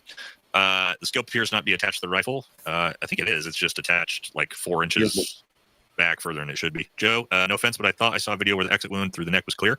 You can see after he was bleeding out. Am I wrong? I haven't seen a video of an exit wound. I've seen, the only footage I've seen is from side profile and front profile. I don't have a rear profile video. Do you? No, and I've looked all over for it. So if you guys have that, I mean, you can Nate, send it to us, services at ParamountTactical.com. I would love to see that footage. I've scraped the internet dry for that because I would have no issue. I'd just say, hey, it's a direct neck shot. Case closed, done. Yeah, I haven't seen that either yet, Joe, but thanks, buddy. Send it to Joe. You know how to get a hold of me. Send it to me if you got it. Michael Wheeler, $20. Thank you. Would the F of freedom disappearing indicate the shirt folded and tapping underneath a possible? What I'm getting from Grok was that drop time of the rifle. Robertson abandoned the rifle within minutes of the shooting as he fled the rooftop. Surveillance footage shows him running across the roof, jumping down to the grass below, and heading to a wooded area where he hid the weapon shortly after. Discord messages from us confirmed he left the rifle in a bush, wrapped in a towel, indicating the drop happened during his immediate escape. It was hidden in a wooded area bush. So if they're saying a Mauser 6 bolt action. Near the edge of the campus, adjacent to the Losee L-O-S-E-E Center building and a nearby parking lot. It was wrapped in a dark towel for concealment, as described in Robinson's message to his roommate. The wooded area is along the campus perimeter, near a road and parking lot where Robinson fled after jumping from the roof. Okay, so in the videos that they're sharing, it could possibly be that he had already, and correct me if I'm wrong, could have already dropped it off, but it does look like he does have a rifle exiting the roof. It could have been staged in position, because apparently he was wearing shorts early on in the day, and then he switched to pants, and then he changed again. People are also saying that you need to be like a trained sniper to make those types of shots. And he does come from a conservative family, Republican family, and they did own firearms. I shared videos of that where they were hunters and shot for sport. This is very common in rural areas where I grew up as well. It's just part of the culture. And so you get good at shooting at a very young age, with multiple different calibers of firearms. And so this is why I was saying that in the combat arms, in my experiences, a lot of the people that were like the best shots, they did come, generally speaking, not always, but from rural areas and law enforcement as well. And I think it's because of that background. So like he was raised with them. And so for people to say that he wasn't properly trained because he didn't go into the military or law enforcement, I think is wildly inaccurate and giving not a lot of credit to people that live in rural areas that are hunters. And again, this is for, in many cases as well, for survival. Anyway. Full plate. I think the 6 photo montage Gary showed earlier is the thing that makes me think the most he potentially has got a plate on, because that does not, you know what I mean? It definitely. And the side profile. Yeah, the slow motion version of that definitely shows, and I don't know if it's tucking underneath a plate or the fabric's just folding, but it does show that. It does look weird. It just looks like the F disappears, but I don't know what to make of it. Isn't Mossad?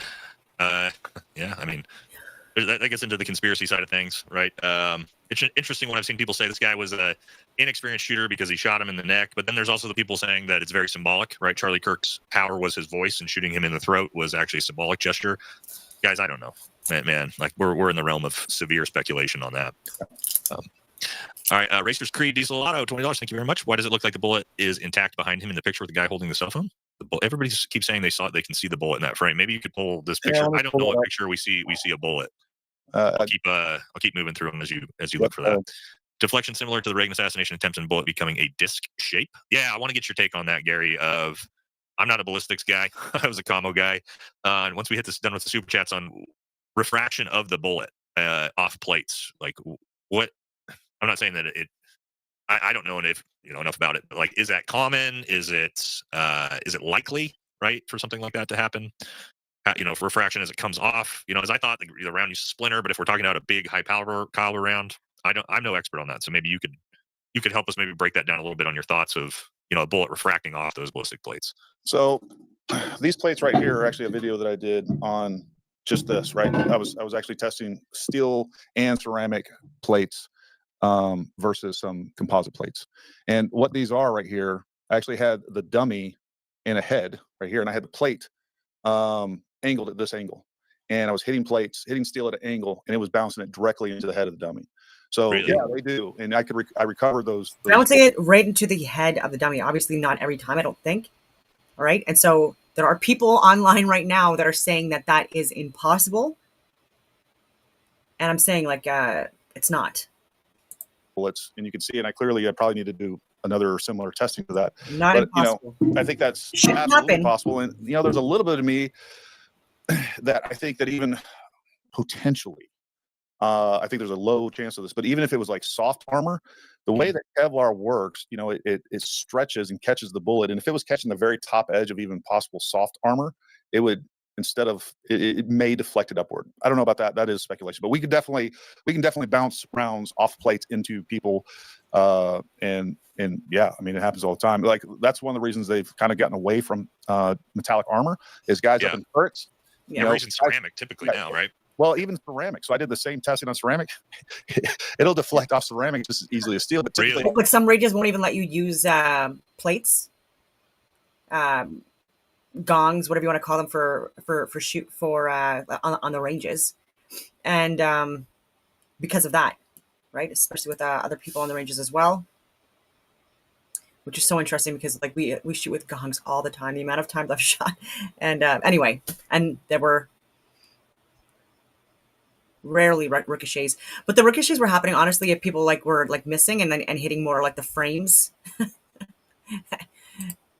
Anyway, like all the body armor that we had our Kevlar plates or our ceramic plates that were covered by Kevlar. So it would stop the spalling. But it's a real problem, and the only thing that really doesn't do that is like some of the composite plates. Okay, got it. Thanks for that. BKP says, Gary, check your email. I will do that. Is there armor there that resembles the chest with pec and nipple? I don't think that they come with I don't think there's many plates out there that come with fake nipples, brother. I don't think we're going that deep down. Not a bad idea. For some going forward, it might not be a bad idea. It is a good idea. Why can't they find out whose drone that was during the shooting? I haven't seen a drone. We used to do it. That's for sure. Shooter didn't take count, height over bore, and clipped the edge of the brickwork from the roof, and the bullet was tumbling and impacted. Height over bore from 100 to 200 meters. Not really having that big of an effect. If you're zeroed at 100 meters and you know what you're doing, your height over bore is not really impacting you here. Well, he's saying that his muzzle didn't clear the rooftop, so it hit right in front of him and then tumbled 200 yards. I don't think so. I appreciate you, brother, but I don't. Maybe I'm not discounting any possibility, but that one I don't think I would. I'd bet my house on. Same. I'm going to give you some tough love, and I'm going to discount it. Yeah. Okay. Thank you, though. All right. Kraken Tactical Shooter didn't. Oh, we got this one. Heard somewhere else that the bullet went through armor as meant for handguns and bounced around internals and exited neck. Nah. No. I mean, that guys, yes, bullets can refract inside to you and come out weird places, but it's very unlikely a bullet entering you this way would then come back out of you the opposite direction. Exactly. That's not really how physics works. Yeah. It might rattle off a bone and come out the sides or the back, but it's most likely not going to 180. 180 degrees, not a 30-06 round if we're looking at that. No. Cortisum, thank you. Brett Hauptel, sorry if I said that wrong. Is it possible the thin plate isn't noticeable under the shirt? Not in a couple of those pictures, right?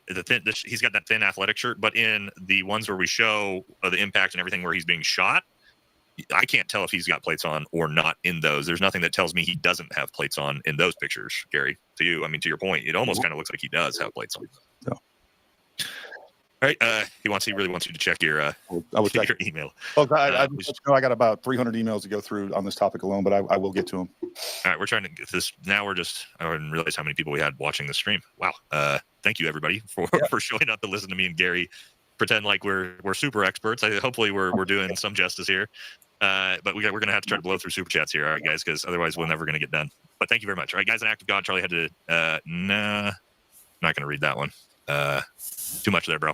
You're lying, and you know it. He was shot in the back. Oh, okay, yep. Me and Gary are lying to you. Sorry for that. We're part of the deep state, and we're just trying to mislead you guys. That's our bad. Thank you for the donation, though. Shoot target from 200 meters away. See shockwave? Oh, I think maybe he's talking about testing that. All right, smartest man in the world, $5.08. Called you 4 days ago. Called AAC 4 months ago. Phone records don't lie. Answer the call. Gary, chat. I need to borrow Nate. Or 510. What do you? For $500, I'll loan them out to you.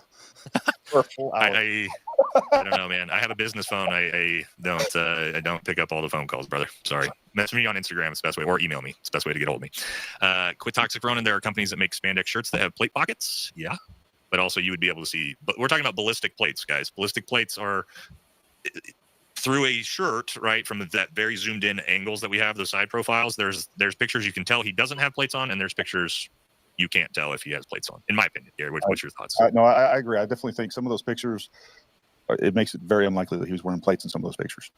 Yep. Do they make body armor with fake areolas? We talked about that. No fake nipples typically. At least I don't know. Maybe they do. So many lies from the FBI. Why rushing? Yeah, I think the FBI has done a really poor job all the way around with this, mainly through reporting. Where's the TPUSA footage? Sony camera to his left. That's a good question. They were filming that from behind. That would be very nice footage to get for us, wouldn't it? That guy who's got the camera right behind Charlie's head. But again, maybe that's probably with the FBI. And it's likely, yeah, exactly, with law enforcement. And again, like, why share that information that's going to cause more trauma as well? I don't know. Enforcement departments right now. All right, Fitzy, how do we get you to the press conference to ask questions? He did not have a rifle when he jumped off the building. Why are they lying to us? Guys, I don't want to say I think people are lying. I think that there was a quote, Gary, I heard somebody say the other day that said, never confuse mal intent with ineptitude. And I think that we may be seeing some incompetence on some things. But again, I don't know, man. I'm not with the law enforcement departments trying to figure this whole thing out, guys. Like, they have access to information we don't as well. And this is another reason why with Kash Patel, when he was a friend of his, I don't know why he did this, but talking about 33 hours that it took to catch the suspect, and when it was like between 31 and 32 hours, and he was just rounding up. But again, you've got people now on the internet within the truther community, certain communities, and now they're saying, oh, because of 33 and symbolism and this, and like they're even talking about like Charlie Kirk, with like the letters of his first name and last. Yes, I've done that before as well, because there is absolutely times where symbolism is being used. But this is, again, like, this was misinformation. I don't know why he did that. And it just, again, it fueled conspiracy theorists out there. Like, oh, he's still alive. They're talking about Valhalla. And it's just, I don't know. It's really making me reflect on doing videos, because it just seems that people that are like more like propagandists or grifters are getting the spotlight, like millions of views, etc. And they're getting to go have these opportunities on Sean Ryan and on Joe Rogan and Eddie Bravo, all these friggin' podcasts and stuff like that. And they're just, it's not helping. It's not helping. I would tell you guys to go check out Gray's channel. If he's saying that he has zoomed in footage, that it's probably legit. I think he's a trusted source. I will say in that footage, he has something in his hand. It doesn't look like it's 40 inches long, and it doesn't look like it weighs like 11 or 12 pounds. I mean, he's kind of it. It looks to me, I broke it down in 0.25 speed, Gary. It looks like he's got a backpack. You can see him pick the backpack up off the ground, and then he reaches back down for something else. It looks like, to me, it's like his baseball hat that fell off. But from what I saw, it's so grainy. It's that speculation, It's a Rorschach test of a freaking video. I think that's part of the problem, because it's very hard to see what's going on. So this is a good comment. Didn't see nipples in the impact still shots. That's one of the problems with what we're trying to figure out, is all the still shots that Gary shows of the impact. There's no nipples in the shirt anymore. And at the beginning of this, somebody sent a bunch of pictures where you can see Charlie wearing not only a neck, you see a chain on the side of his neck, and then you can actually see the outline of the chain on his chest. And then later on, when he's sitting down, you can't see that chain, you can't see that outline anymore. So that's one of the things that made me think, like, at some point in time, he may have put on some low pro plates. Again, it's hard because we don't, like me and Gary were talking about earlier, it's not like the Butler, Pennsylvania issue where you've got 20 different news organizations there live streaming it from start to finish from every different angle. We have clips from phones from at any point in, however. Yeah, I don't think this was staged. Any of that stuff. I think that there are people within certain groups where they are way too radicalized, and I don't know what people can do about it at this point. I think it starts with obviously in all levels peaceful, but whether it's get law enforcement to be like more involved, whether it be like re-education, there's just so much that needs to be done. I was even saying that it's been over 2 years now, but my home was doxxed. My address, my home, doxxed by a man named Autumn Rain within this community that I'm talking about, calling me a bigot. And again, it was around the time within a week of the trans shooter that targeted the Catholic school. And so again, I've been saying that this pot has been boiling over now for several years. And even protests that even Alexa Lavoie from Rebel News and like her getting elbowed in the face by men and law enforcement doing absolutely nothing about it when she's just asking questions and being respectful.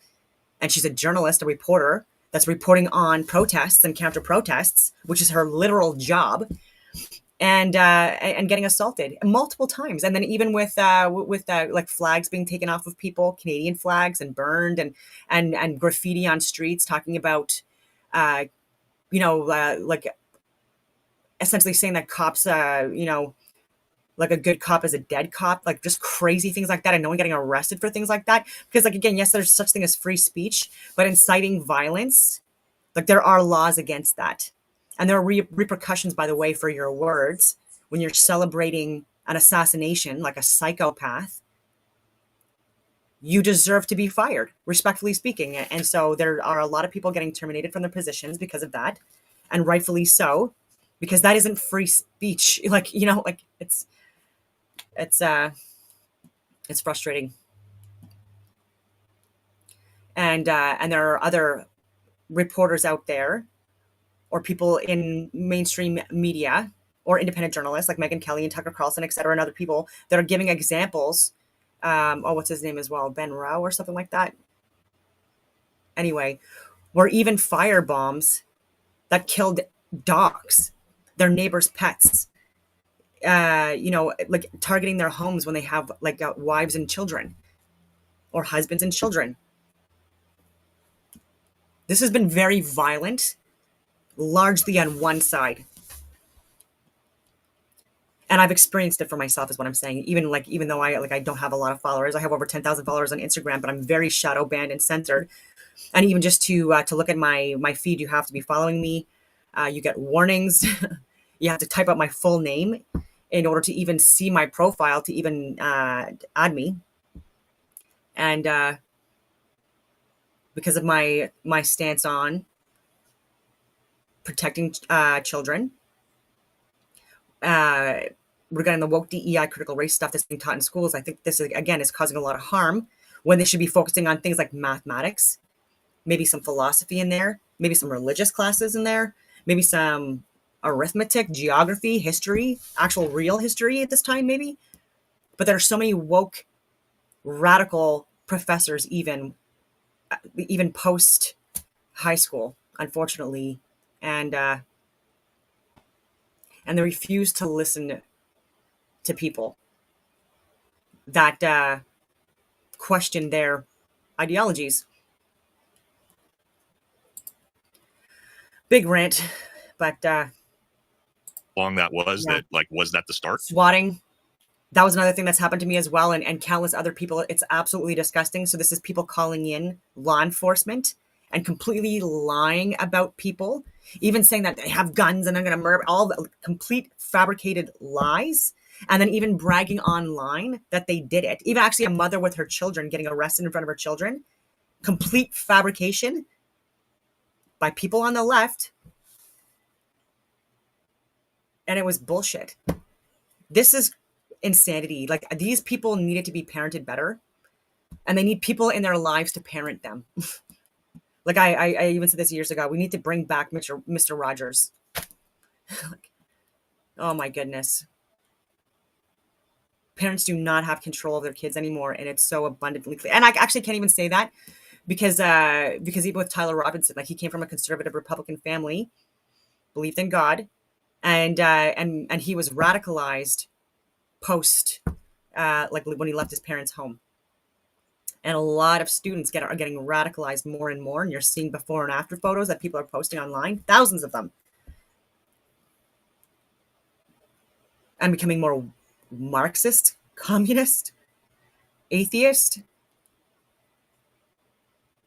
accepting of perversion and immorality, embracing it. In fact, the number one show on Netflix right now is regarding like demons or something like that. It's some kind of a cartoon, and where it's painting the demons as like good people, or sorry, good demons. And again, this is just like, we are doing it wrong. Like, I even tried to send that message to the Discovery Channel with the propaganda that I thought that they were kind of sharing.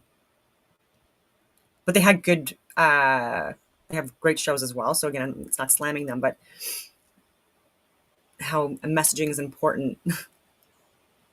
And so many more people are on social media now, and this is where they're getting educated. And people are in echo chambers, reinforcing their biases. Oh man. Yeah, it was very low level, low IQ people that were celebrating this. Was it right before the shooting? Was it 45 minutes before the shooting? We don't really know, guys. We're doing the best with what we got. Watch a video of him passing out hats prior. We do know early, guys. We've identified early in the day he doesn't have plates. But that doesn't mean he doesn't have them on when he gets shot, right? Because that's kind of where we're at between the two of us on that. Yeah, I agree. If it ricocheted off metal plate, would we not hear that? Well, ballistic plates aren't necessarily metal. Also, man, on iPhone audio, yeah, it's hard to, guys. I can't even get a good judge of what the caliber of the round is. It suppressed off of that iPhone footage. All I can hear is a snap of a round. Yeah, the phones just screw up your audio. But with that being said, too, like you do a lot of shooting on steel. Sometimes you'll shoot a piece of steel, you'll hit it, and you won't hear it. Yeah, that's very true. Yep, and sometimes I say that when I missed, so that way I can still count the round. 100%. You see it. Yeah. Right, I would say the shirt be lifted if the rounds hit the back of the necklace, but no exit wound. So say the shirt could be lifted. Okay, could be lifted and hit the necklace. Maybe. Open a Discord chat to people who have thoughts. I have a Discord. Do you have a Discord? I don't ever use it though. You guys got the comment section here too, where you guys can comment. I know we got 8,000 people in here right now, so thank you all very much. Christopher Robbins, $5. Why haven't they disclosed if he had a vest on or not? What's the issue? And if 36 rounds can't, 36 can't be broken down, why can't we see it when he jumps off? It can be broken down, guys. It's just not a collapsible quick system like a collapsible AR-15 that you could throw into a backpack real quick. As far as I know, right? Is there a it would have two Mauser style 30-06 that you can just take apart in 15 seconds that you know of? Not the one they showed. I mean, that's for sure. It's going to have 2 action screws at least. All right. I think this is for you, Gary, if you want to read that one. In your last video on the 1036 mark, the man behind him has a hand movement that coordinates with Charlie's collapse. Also, the background seems to be different. All white, no people versus lots of people behind him. Well, what I can tell you, let me see if I actually downloaded this because I thought this was kind of important.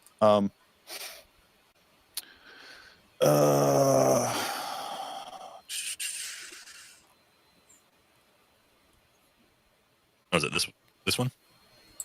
No, so there's a lady that comes on, and I literally saw this right before. But we can look at that. So this is what they're talking about, saying a projectile. Looks that back there does not look like a projectile. If that's what you're claiming. That footage is way too grainy to see a bullet moving at 1,500 miles an hour, guys. It looks like glare or something off of something in the back there. I'm not sure what it is. I'm fairly certain, like 99.9%. It could be like a pin from like a pin on the. Let me see here. Does it just appear? Okay. Back there does not look like a projectile. If that's what you're claiming. That footage is way too grainy to see a bullet moving at 1,500 miles an hour, guys. It looks like glare or something off of something in the back there. I'm not sure what it is. I'm fairly certain, like 99.9% certain that is not a projectile. That I can. No, I don't think it is either. I feel pretty confident about. Here we go. We can keep taking super chats. I'll try to find this. Yep. Thank you very much I think that was to Gary, but that's a big no-no. So thank you. Appreciate you guys. Can't say that word on YouTube. We'll get demonetized. Username, please give your thoughts on skull enlargement upon impact. You heard of that before. I've not seen an exit wound. Backdrop had no noticeable blood. Skull enlargement. Well, I mean, if he was direct hit to the neck, you wouldn't have it. But I mean, for refraction up into the skull, potentially. I don't know. I wish I could tell you I was a human physiology expert on how that would work. I don't know if you have something on that one, Gary. Yeah, I mean, you can see in the slow mo. I mean, even in that shot sequence I showed, like his head kind of goes up and it gets all puffy. I don't know that.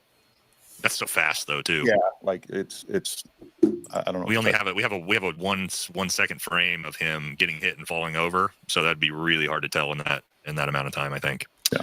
The FBI lied to us so many times, and this just alone, I don't think it's competent. Why would they blow smoke up our ass 51-ish times in a row? And do you think they actually got the guy? Ooh, that's in the conspiracy theory land. Man, I don't even want to get into it. I am not confident that the person they have is the person that took the shot. That's all I'll say with that one. I'm not saying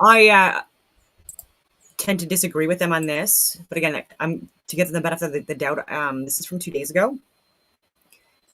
There's not a lot of proof out there, but allegedly they did recover the bullet, and it's with the FBI.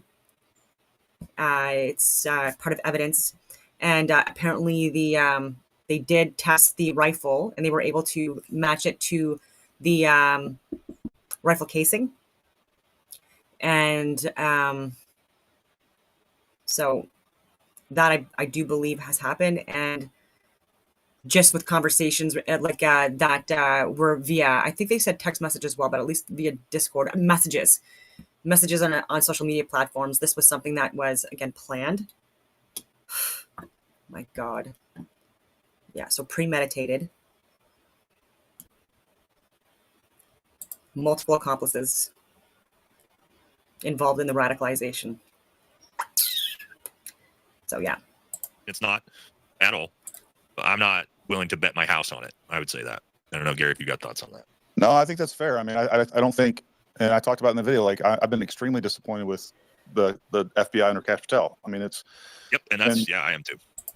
Super disappointing. We thought we'd see some accountability. We thought we'd see some answers, and I see more obfuscation, and just I feel like more smoke being blown up our ass. At least the Biden administration was like, "F you, we're not showing you anything." This one's like, "Hey, we'll show you. We're going to tell you everything," and then release a bunch of shit that's already been seen. I don't know. I think they're trying. There's some parts of it that I find it even more frustrating.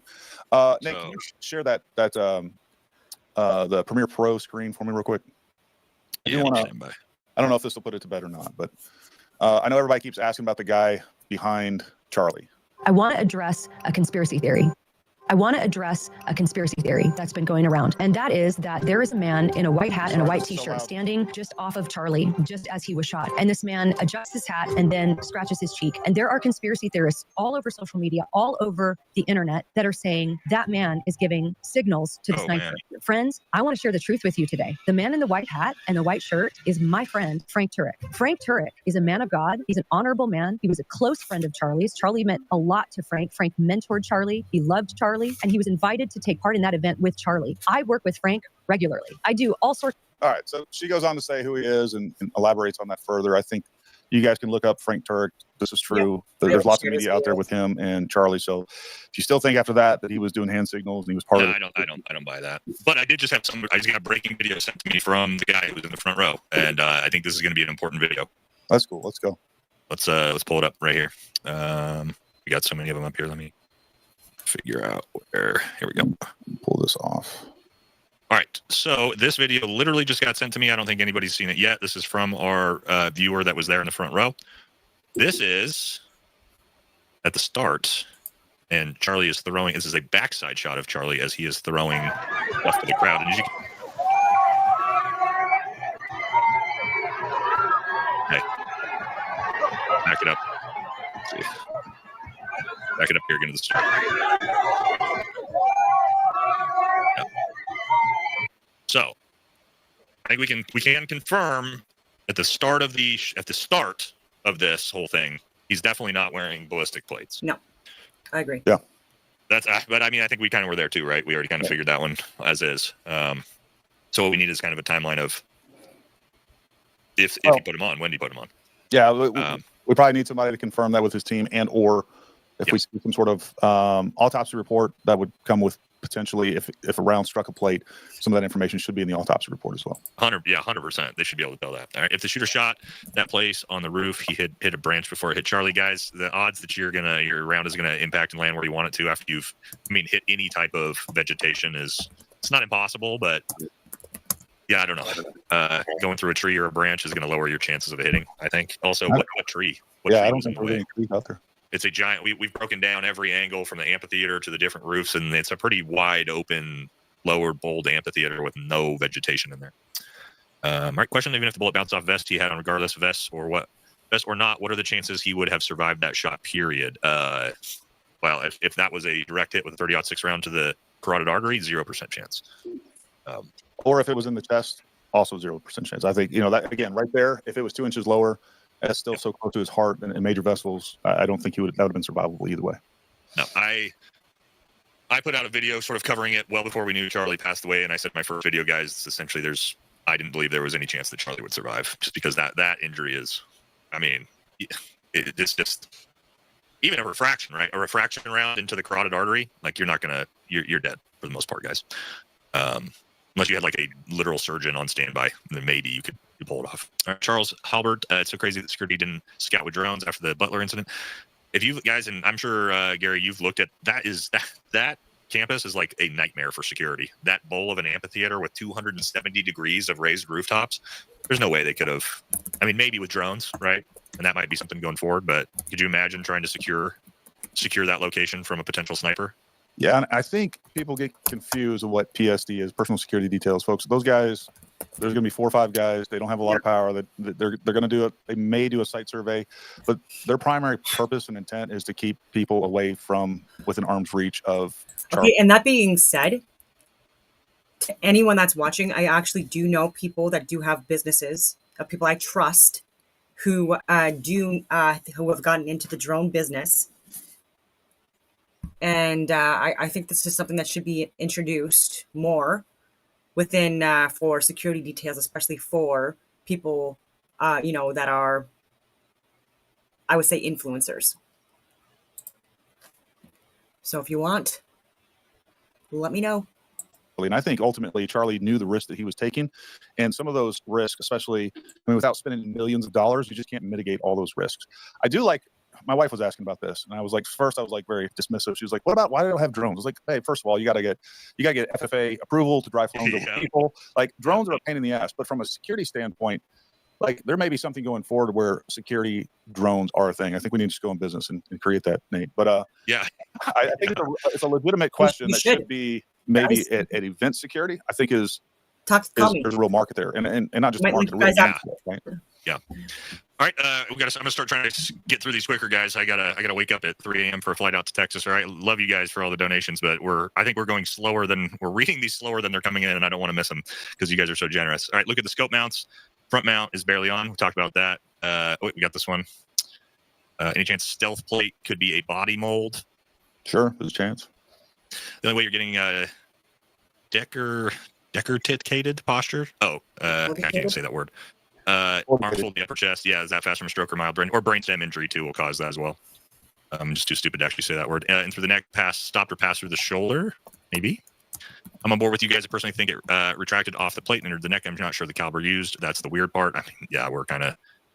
I think if it reflected off the plate and made that big of a hole, it had to be a decent sized round. It's bigger than a 5.56 round. So real quick, if there's a conspiracy to cover this up and there's a big cabal behind it, chances are it was a 30-06. The question is, because that's what was reported and that's what they'll, whatever. But it doesn't necessarily mean it was that rifle. But, again, we're dipping our toe deep into conspiracy world. We're putting the tinfoil on our heads for that one. All right, Courtney, $10. I think cavitation moved his shirt. My guess is the attempted chest shot, but due to the elevation of his neck, no plates, Neanderthal guess. 308 is possibly suppressed. So suppressed 308 was my guess, just based off of the sound of it.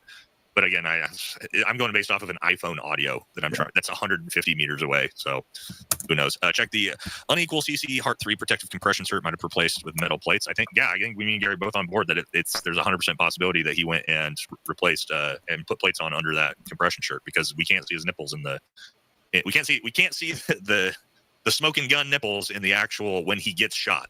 We can't see him anymore.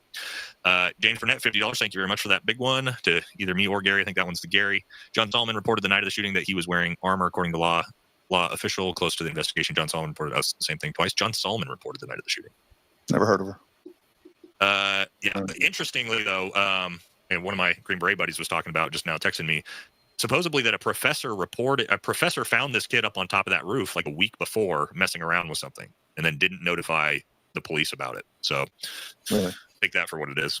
When he jumps off the roof and he's getting up, look at the shadow in slow motion, you can see his body shadow and it looks like a shadow of a gun. Then he looks at whatever is in his right hand. Yeah, I've slowed it down and I don't see it. Some people see it. That's the hard thing, man, is like we can look at the exact same grainy, shitty footage and come up with two completely different thoughts. You know what I mean? The footage is so bad, it's really hard. My biggest thing is running with a long gun. On multiple frames, we see him running on the roof. We see him running from the big roofs. And when Gary would know, I'm most likely not carrying my 30-06 at port arms running vertically with it. I'm carrying it at my side like a regular human being. And you would think you would see at least the buttstock or something like that, and we don't see that at all. When he's running to the edge of the roof, I don't see anything that tells me he's carrying a long gun. But again, guys, hard to tell. Rifle was set up fine. Scope was in the right place. Okay. Gary, what's your thoughts? Do you think that the scope's in the right place on that FBI rifle? I guess it depends on who's shooting it. It does. It looks really far back, but I mean, that doesn't really mean it. Look, we teach long range for a living, and people show up with scopes that they've been using. I'm like, my God, how you been using that? And it's fine, but it looks weird. Probably not perfectly correct, but it's usable. Yep. If the bullet hit body armor, would it rip, tear, and a hole in the shirt? We talked about that. It actually is a steel frame that looks like there is a hole through the shirt here. We've pulled that one up a few times. But the FBI, CIA helped fake his death. Yeah, okay. We're in super deep tinfoil there, brother. Please explain how his wedding ring jumps from one frame to the other. I've seen that footage is super weird. I don't know if that's an AI footage somebody has made afterwards or before. I have seen that footage and it's fucking creepy. But in the world of AI, it's hard for me to believe things like that. But if that's the case, and I don't know, man, it's hard for me to believe that was the whole event was AI when I got a guy in the front row who just sent me videos that nobody's ever seen before of him obviously standing there when Charlie got shot. So I'm not here to, I don't know, Gary, are you in the realm of this was all a big fake AI video and everybody there is complicit and it's all Charlie is now in Boca Raton? No, that's not my area of expertise. Yeah, that's maybe InfoWars. Check that out. They might talk about that one later. Autopsy reports will answer a lot of questions. This is what we need. This will pretty much answer most of the questions. All right, AJ, thank you very much. Watch the guy, brown, olive green, sunglasses in the front. He puts his right hands up. Yeah, we talked about this, right? Activating switch sensor to his reaction. Yeah, I don't think we have complicit something from Charlie's team personally, but there is a weird thing with some hand things. But like, guys, you know how you watch on my stream? Do this all fucking day long. It's like we mess around with our hats and stuff as human beings pretty regularly too. All right, the quote called "Hands on razor, never shoot malice." Oh, there we go. So that's the one I was trying to say. Somebody said a little bit different, but that's the FBI. If he was plated up, I'd have to ask the question of assigned security for level of readiness awareness. Either they missed something or turned to play, or his security was doing a good job and said, "Hey, something is sketchy about this. We want to make sure we elevate our security posture." Right? What's your thoughts on that, Gary? That doesn't necessarily having him put plates on doesn't feel like negligence necessarily to me. No, I mean, I would question his security if he like that whole time he's out there not wearing plates. If he was my protectee, he'd be wearing plates. He'd have some sort of body armor on. And he usually, and to our point earlier, he almost always does. So that's another thing that's a little interesting. Hitting the chest with the plates would be obvious. It kind of looks like that, though, from the footage. Occam's Razor's principle of reasoning that says the simplest explanation with the serious assumptions is usually the best one. Yeah, typically, until you get into assassinations. And then we've found that that's not always the case. Weird. Yeah. All right. Thank you, Lord. You're not stuck here next to Canada, China, Canada. They've used the strategy to steal what farms we have. Yeah, I mean, there's always going to be that movement for it. I haven't seen that too much on this one so far. Lyle, $20. Thank you very much. From the video from behind above Charlie, it looks like the guy running on the roof before the crowd is ducking from the gunshot sound. Don't see how he could get up and quick and start running. Yeah, it's all weird. The whole guy running across the roof. He obviously didn't stop to break weapon down because you can see the shot goes off, the crowd panics, and he is sprinting. So that's another one for me that's a little odd. All right, my God, you guys are killing me, man. I'm never gonna get out of here. If the shooter shot from that place on the roof, it hit a branch before it hit Charlie, so it didn't pass through him. Talked about that. We don't think so. Would you mind talking about the force of the impact on the plate and net coming from a 30-06 shouldered? Charlie Kirk's body had been pushed back more from the time of impact. What do you think on that? If we talked about that, but your thoughts on that? Would it have blown him off the chair if he got hit in the plate? I don't think so. If he got hit in the plate, Charlie's a big boy, guys. Also, wasn't he like 6'6"?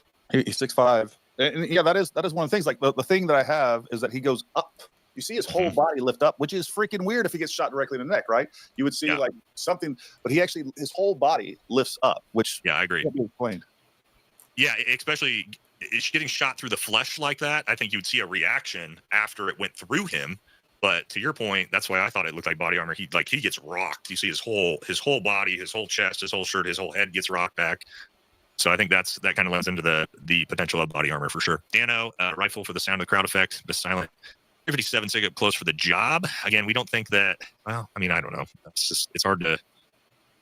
The timing of that, guys, to pull those triggers at the exact same time would be. Otherwise, we'd have heard two different gunshots, right? It's got to be simultaneous for two gunshots to go off, and for us to only hear one gunshot. Gary, I think he's proposing it's the only gunshot, but there's no way. Even if it was suppressed, guys, like I don't know. We ran into this during the Butler issue. Like people don't understand that suppressed doesn't mean quiet, and anybody in the crowd. Yeah. If I was 20 feet if I'm in a big crowd and I'm 20 feet from Charlie and I shoot something suppressed, like everybody around me is going to immediately look and see that I'm shooting a firearm. So it's not as quiet as you think they are. Even some of even 300 black, like you're still going to hear some. But it was also loud on iPhones. Like you can hear a gunshot. Timothy McGee, conspiracy theory, believe that it was a hit and the guy was a decoy that they caught. I mean, that's going to be your typical fall guy, right? Like, and I think there's, if we get into the realm of conspiracy theory, that's always a possibility.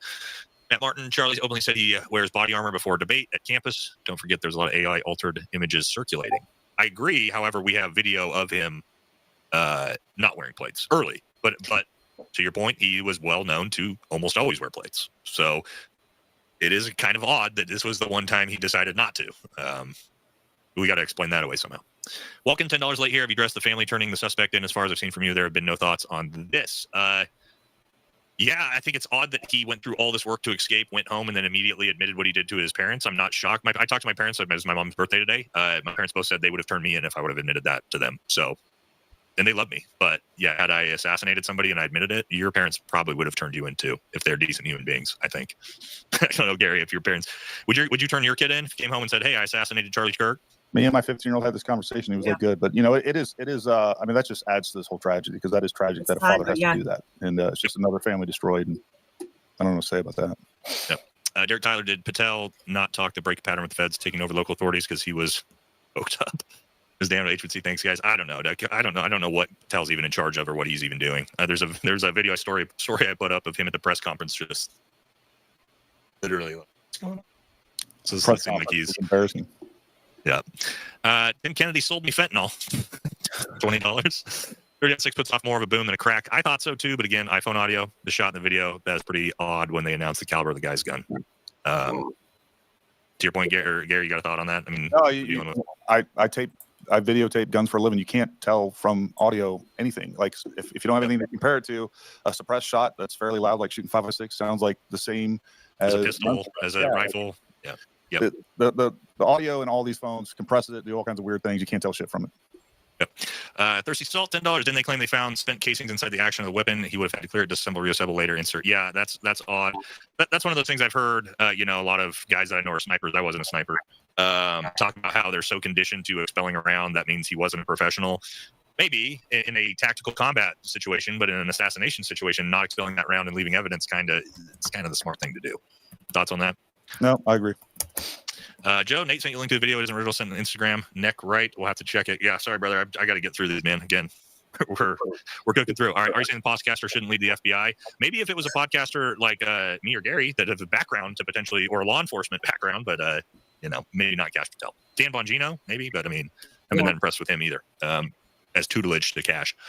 Generally think that the kid was used and framed. I mean, honestly, I don't think we're going to find out anything different than this is the shooter. I think that this is going to be the story the FBI goes with, whether in, again, conspiracy theory land. I think it is. Again, I could be naive. Think we're going to find out any other different story than this, Gary, or is this the story, and then we're going to put them away? Real or indifferent, we're going to hear nothing but a confirmation for sure. He's going to confess. So I don't know what to make of that. Yep. Hillis fan, $10. I wonder if anyone looked at the person from walking left to right. Alleged shooter was climbing off the building shooting. Person walking from left to right. Let's see. In that footage they released, there's a person walking. There's also a car that drives by, is what they're talking about. Yeah. I know what you're talking about. The backside of it. All right, smartest man in the world. $500. Gary, my IQ is over 200. You can't afford me. Nate just left AVM. Tell AC he needs to focus on special ed gifted students. Read Hislop. Ask me how I know. Chat. Would you like, brother, I wish I could understand what you're trying to tell me, man. Gary, I'm not trying to be rude, man. Who is AC? I don't know. I don't know, brother. I appreciate you, though. Thank you. American Slav, $5 after Trump shooting bulletproof plexiglass would have been standard. Yeah, I mean, that's probably where we're going to get to now on college campuses for these debates. Ben George, $10. Don't think there was time for him to put armor on after he sat down. He was shot early in the event after sitting. Wasn't it like the second or third question? I don't know. I have no idea if it was 2 minutes into the show or 2 hours into the show, guys. Gary, do we have any? I would love a full, uninterrupted footage of that event. We could put a lot more information together. Yeah. So some people are saying he wouldn't have had time, but also there's a tent there. You very easily walk behind that tent and slap those on. Like he's passing out all the stuff. He walks behind the tent, throws the stuff on, sits down. I don't know. That's kind of what we're still. Oh, I wish me and Gary could have sat here and been like, we figured it out. We're better than the FBI, but we're trying to give you guys the best information that we have with the pictures and videos that we have. So, can you explain if you felt the concussion of the shot before the bullet struck him, and if 200 shot would cause his actions after being hit? Not before, no. Yeah, I mean, I think During- it was pretty standard, during and the then impact of after, that type of round, at the same time. especially if it hit him in the upper spine or brainstem. I think we actually saw the physiological response that you would expect to see from that. Gary, I don't think he felt anything. I think he was dead immediately. Yep, I agree. Maxwell Burt, $20. Hey, fellas, former Marine, long-time rifle shooter here. I know it's hard to hear with the phone audio of certain angles, but that sound shot suppressed me. Curious to what y'all think. We talked about that one, buddy. It's just so hard to tell from iPhone audio. Again, I could show you videos of me doing USPSA pistol shooting, and it would sound almost like a 30-06 round on an iPhone. Yeah. You know.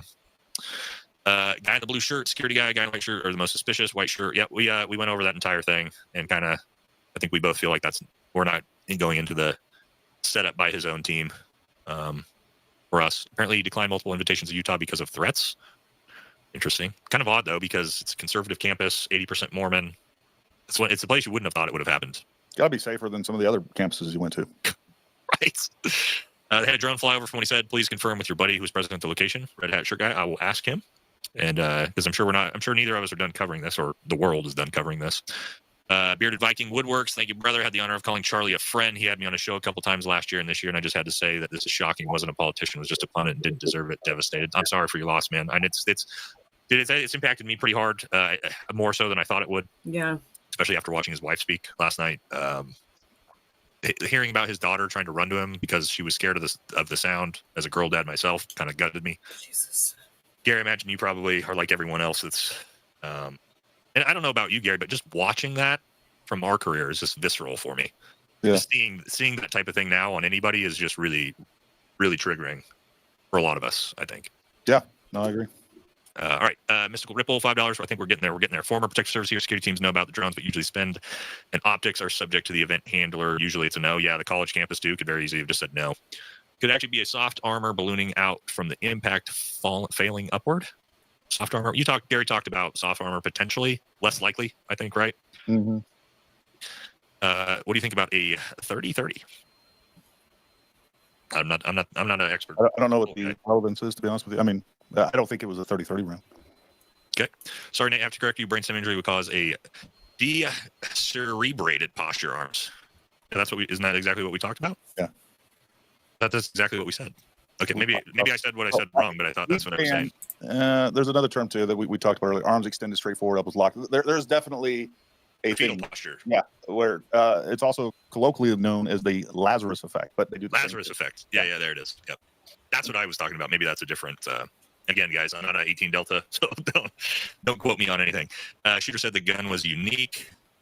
Are they releasing things the shooter said already? That's new to me. Just so everyone knows, he was not wearing armor. Okay. All right. Well, thank you. You've solved it for us. Nick Corvello, $20. Hi, Gary. Discovered your channel through the event coverage. Curious of your explanation for why the shot, if without the chest plate, would still killed with the shot being so up on the collarbone. Well, it was still on the left side. So we're getting shot. What we're talking about is right here. The devastating effect of 30-30, 30-06, not 30-30, but 30-06. I don't think this is survivable. We still have a ton of blood vessels, lungs, everything else right here. And then depending on your heart as well. Yeah, I mean it's within, all of the blood vessels, arteries, and everything else that are leading into the heart, the veins that are leading to the heart. Like most likely, those would be absolutely decimated. Anything on the left side of the chest, it's probably not survivable. Anything in the upper thoracic and with a high-powered rifle round, your odds of survival is incredibly. And I mean, even unless you're talking pistol rounds, it's still you could get killed from a handgun round there too. All right, Jimmy Boy in the South, $50 with the big dono. Thank you very much. I watch both your channels regularly. Much respect. I'm a retired Marine Corps Scout sniper, a real one, not a claimer. I'm on board with Gary's analogy theory. It just ballistically makes sense. There are so many burial spoils with this. Looking at the impact of the round, I agree with Gary. I don't see how he doesn't have plates on. But we have to figure out where these fucking plates came from. Right? That's the mystery, I think. So, but thank you. George Zinn, initial suspect, witness 9/11, made a bomb threat. Yeah, that guy's weird. That dude's thing, the old man that started screaming and said he was the shooter, that's very weird. Topic discussions with surgeon or their medical IFAC could have been patched up. No, absolutely not. Not where the shot placement is. You would have needed. So I talked to Aaron Love. I don't know if you know Aaron Love, Gary. Air Force PJ, retired Air Force PJ. We talked about it right after, and he said if I was there with all my equipment on the scene right next to him, I would not have been able to save his life. And they're the highest trained trauma guys we have on in the military, guys. So just. I don't think he even died of blood loss. I think it was all neurological and/or, I mean, it just blew out his spinal cord. Yeah. Yep. Agreed. Cypher with the big dono. Thank you very much. How are we so limited on camera angles and such low video quality when there's so many people so close? I mean, because people got iPhones and not everybody is got their iPhone out filming when the shot goes off. There is a lot of audio and a lot of video. I think there's thousands of hours of video that we haven't seen too out there. I mean, not everybody posts this shit on social media. But and I just got that video we pulled up. It's brand new. No one has seen that but us. To Gary's point, it's going to be a fluid situation, guys. We're gonna. Yeah, I also got some pictures of behind the stage, not the shooting, unfortunately, but the aftermath with the blood. I'm going to send you those after, Gary, so you can see. Yeah, I don't know if we'll figure anything out from it, but it's interesting. His ring is called a hinge ring. You can see him move it between the figures on all the past debate bottoms up. Okay, so he can it's probably one of those rings that you can do kind of like magic tricks between that rotate through the fingers. That could be. I could explain away the AI stuff. Thermal scopes, find shooters in the future. I mean, yeah, I guess. Like if you had a thermal scope out there, daytime, would the thermal scope work on a roof in daytime, or would it be too hot up there? I mean, it would, but so would binos. I mean, the fact is like you don't have enough people on a PSD team to dedicate to counter sniper threats. It's just not what they do. Yeah. What? Yeah, and like in at that location, 20 different rooftops across almost an entire circular. Yeah. Synchronized shot, bro. I mean, that would be. We're talking high level professionalism if two people ring those shots out at the same time. So, that's talking. What's up, brother? Just because I want to make you read one more super. Yeah, you guys. I know you guys do this on purpose. Whenever I'm out of time, not that I'm complaining. I appreciate you guys. Stephen Walsh. There was a forensic professor that explains the raise up was a nervous system response if the bullet severed upper spine. Yeah. Yeah, I mean, I've seen that, but that doesn't make sense for this T-shirt raising all the way up over his face. No. I get the body rock, but he's also got a compression T-shirt on. It could be compression style, not like a super tight one, but he's got a compression style T-shirt on that's going to fit a little bit tighter to him. And it's not the whole shirt either, Gary. It's a part of the shirt raises up. It looks almost like this when it raises up, right? Yeah. So you got that one piece, but then again, you do have a section that kind of billows up, and it's weird because it is a tighter shirt. Like even my shirt right now, like if like suddenly the wind blew, this whole thing wouldn't come up. But what it looks like, there's a mass. It looks like there's some sort of vest underneath. That's what it looks like. Yeah. Marine Vet 0308. Where's the exit wound? I think that's the big one. That's also a big fucking big problem for the direct. That again, we talked about that earlier. It's a direct hit with a 30-06 round to the neck with no exit wound. I don't believe that. I was there at UVU. I'm telling you, from the moment I got there, something was off. Thousands of people and zero security. I mean, there's not going to be campus security, brother. I mean, we're talking about a college campus in Utah, and the Utah Valley Police Department is very small. The security is provided by Charlie's team at these. Yeah. So I was watching a live streamer video, and that's not necessarily true because there was some security there on the upper deck. They were doing interviews facing away from Charlie when the shots rang out, and in front of him they had a whole section taped off, and then a cop comes running forward, and they're like, "Who got shot?" And anyway, so there was some security. They had some areas taped off that they didn't want people in, and there was some sort of law enforcement on site, without a doubt. Yeah. But to my point is, this isn't like a president showing up with an entire Secret Service security detail and a counter sniper team and SWAT teams. Like that's not what's going on a college campus for a debate, guys. Probably a 4 or 5 man. Yep. True Vintage, thank you. Into the realm of conspiracy and outside the actual shooting. Once again, we see reference to the number 33. I don't know anything about that, but I keep seeing that everywhere. Maybe it's like this occult thing that goes into it. Again, I'm not. It's more tinfoil hat than I know about. What is interesting here? Gary's probably into maybe I don't know. I don't know you. I don't know you well, but Freemason reference, but I don't know the answer to it. Okay. Is anyone come out and debunk they flew in the private jet? No, and that is super weird. That is something that supposedly did happen. And private jet randomly 22 minutes after the shooting flies out of Provo Airport, which is maybe a 9-minute drive on the highway. 9-10 minute drive, and turns off all its radars and disappears. Very weird, but that doesn't necessarily mean anything. Halo fan, $10 second part. The guy walking from left right would have been right under the shooter when the shot fired. I think this is important. I had a dream that I was carrying my bag, trying to figure out the green zones in the USA because a dozen states had curfews and hot zones. I'm scared that this event is a precursor. America is fed up. I don't think it's there's a lot of civil war talk going here. I don't think it's that. I do think we will see more political violence. Whatever that means. I just think that tensions are so high the media. What do you think, Gary? Do you think this is? I'm not to the point where like we're about to, go into full World War III civil war with each other, but I do think we're entering a new kind of era of potential violence. Yeah, I think as every good American, you should get out there. You should be armed. You should be trained. You should have med training. You should have some contingency plans with your family. I mean, you should be doing all those things. Be, just independent Americans that are ready for anything. Yep. Showed up late. Might have discussed it. Would have hit a plate. Wouldn't we see shirt damage? We talked about that extensively. Just watch it back if you want to. Sorry, late show. More discussion on stuffing the rifle down his pants. Yeah, we pulled up pictures of a 30-06 in someone's pants, and I think we're in the agreement there was no 30-06 in his pants. Maybe in a backpack decompressed, but not in his skinny jeans, guys. Oh, AC equals angry cops. I don't know angry cops, so then the comment doesn't help me either. I don't know him personally. I am a fan of his channel. Guy that was speaking his question about mass shooting confirmed he was the second person to ask Charlie a question, so it couldn't have been that long. Okay, well then there you go. That's I don't know timeline of events, but if that's the case, that's weird. Does that mean that Charlie didn't, hey, come out, throw out his t-shirts, say hi to people, and then go back, mic up? Keep in mind, go back behind the tent, throw on your plates, throw on your mics, get all mic'd up. They do that stuff as well, right? God bless. Thank you. We're getting here to the end, I think. How about the shooter's car at campus, yet he's in southern Utah? I don't know about that. I've heard a bunch of reports, I guess, of like a gray duster or something like that. I don't know what to make of it because they showed him supposedly walking to and from. I don't know what the car, where the correlation is. Okay. But here's the thing: we also saw him walk home, or either walk to the event or walk home through the neighborhoods. So I don't know. From the interview with the guy, he said he was speaking to when he got hit. The guy said there was about 20. Okay, so here's our problem, guys. Is one viewer just told us it was the second question, and another person tells us it was 30 minutes into the event. So you see where apparently, like for everything that I've looked at, it was 12:23, and then within minutes between is when the gun was dropped. It starts to get difficult. Those are two very different things. Thank you for what you do. Appreciate it. I can't say that word, brother. Decorticated. Arms folded to the chest. Decerberated, arms extended. All right, you're an 18 Bravo, right, Gary? Yeah. Oh, you're dragging my knuckles. Apparently, the footage of him walking like on the sidewalk was within like a minute or two of the shooting, and before the rifle was dropped in the woods at approximately between 12:28 and 12:33 p.m. is what they're saying.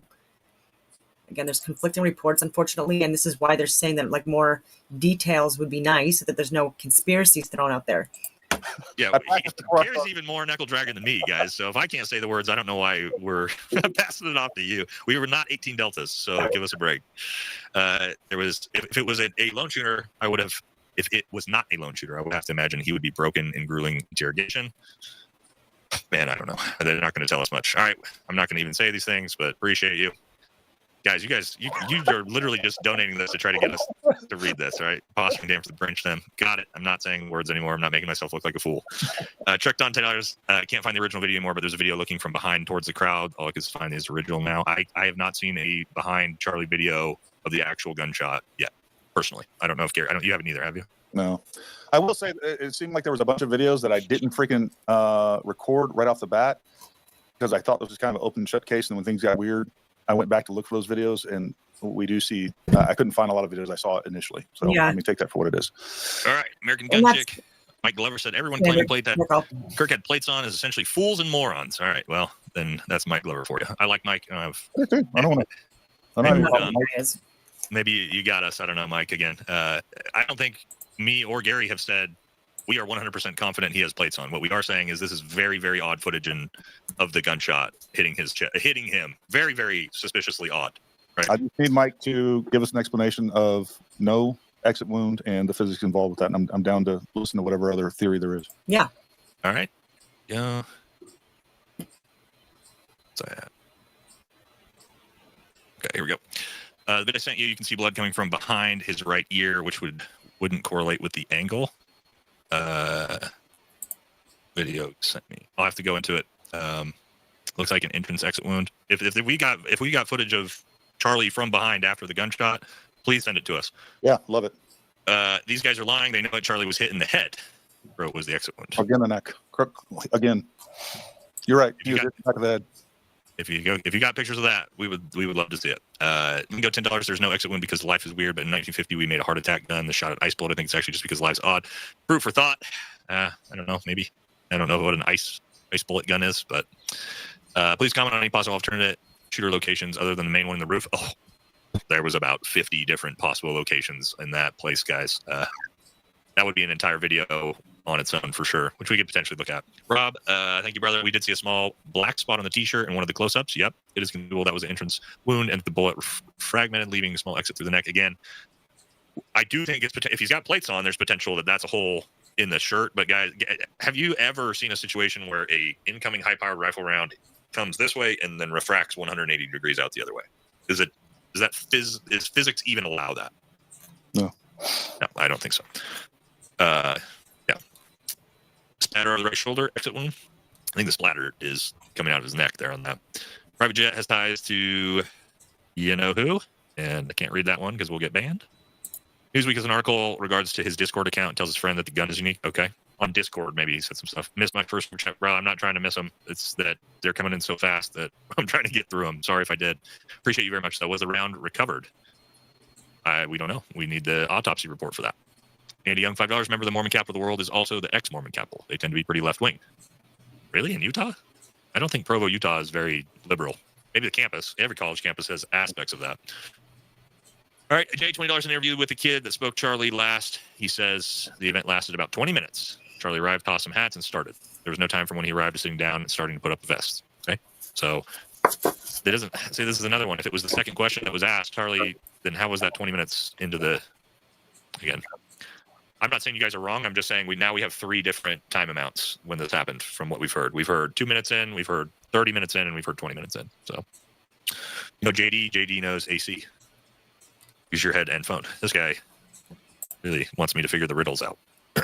Davey, $20. The FBI security tape was all I needed to see. I know we are being lied to. Charlie Kirk had become critical of a supposed ally and expressed concern. Yeah, we've talked about that with, you guys are killing me. To be clear, I agree with you guys. Definitely plates. Hold on. I'll let them speak, but I found this Mike Glover guy, and I just wanted his feedback. I'm trying to make this as thorough as possible. I know it's a longer video, but I think it's the short clips that are really hurting people by not looking at more information. And like I was saying earlier on one of the stories I posted, people are making false judgments on people based on clips that are less than 60 seconds long when they have no idea what they're talking about. And even Dave Smith was talking about the fact that he's been doing videos now for years. There's thousands of hours worth of content with Dave Smith talking. So you actually get to know a lot about a person by their content and what they post on social media. And I've posted a lot of videos as well. So I would say that there's a lot more people that watch my content that know way more about me than even people in my regular everyday life. A lot of conversations I have that I don't even talk to friends about, right? Like this stuff, minor conversations, but I'm not unpacking and assessing and giving a debrief to my friends and family about what I think happened in various events. And anyway, and so this is from Mike G. Charlie Kirk, Utah incident reacts. Let's break it down.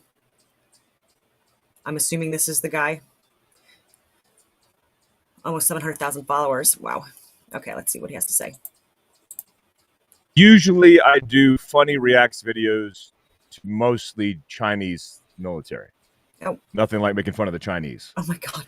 Today is different because I want to do a reacts, but I'm also going to talk about this Charlie Kirk Not my word. situation.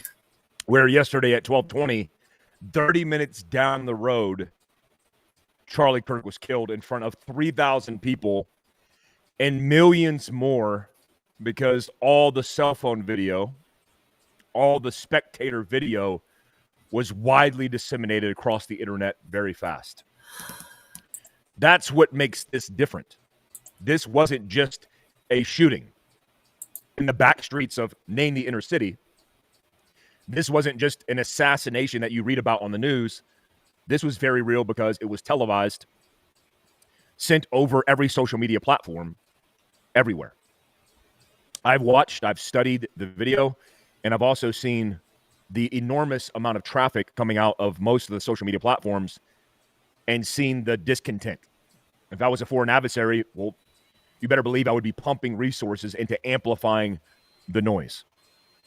So here's what we know. At 12:20, during a speaking engagement on the college campus of the University of Utah, Charlie Kirk had just answered his first question, and it happened to be on mass shootings, when he ended with the word violence. And he put down the microphone, or he put it below him, holding it in his hand from his mouth, sat back and settled in underneath his typical pop-up tent. I mean, if you've seen his YouTube channel, that's typically how he does it. He goes to an outdoor venue and says, prove me wrong. And he has mostly polite conversations, respectful conversations. He has been recorded saying the reason he does that is because when we stop talking to each other, when we stop identifying each other as fellow human beings, well, that's when violence happens. And that's ironic, because as soon as he settled in, he was hit with what I believe was a 30 cal at a minimum round. Now, there's a lot of speculation here. Let me go over the technical details. And I did a react that was live when we heard about what had happened. At least it had not been widely disseminated that he was passed. And I said, based on what I saw, the chances of him surviving were slim to none. And that's for several reasons. If you haven't watched the video, I would encourage you not to watch the video because it is traumatic. It is a man losing his life in front of his family, by the way. His wife and family, his children were there present. And I believe that when he was hit, he was gone. I speculated about this in the reacts, and I said, look, there are two ways that physiologically your body's going to respond to significant trauma from a round. One, you're not hitting anything vital and you continue to fight. Now, you could potentially bleed, but you have the ability, for example, to move your hands, to move your body.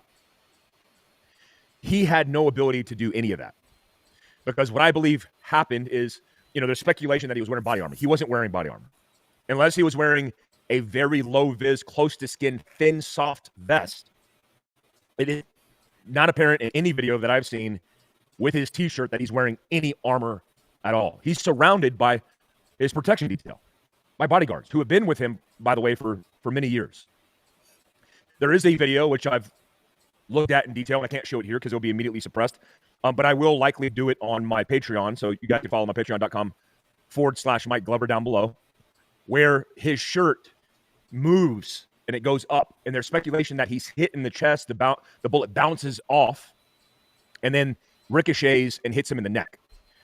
That's not how it works, guys. Number one, a bullet doesn't technically ricochet off of a plate or a soft vest.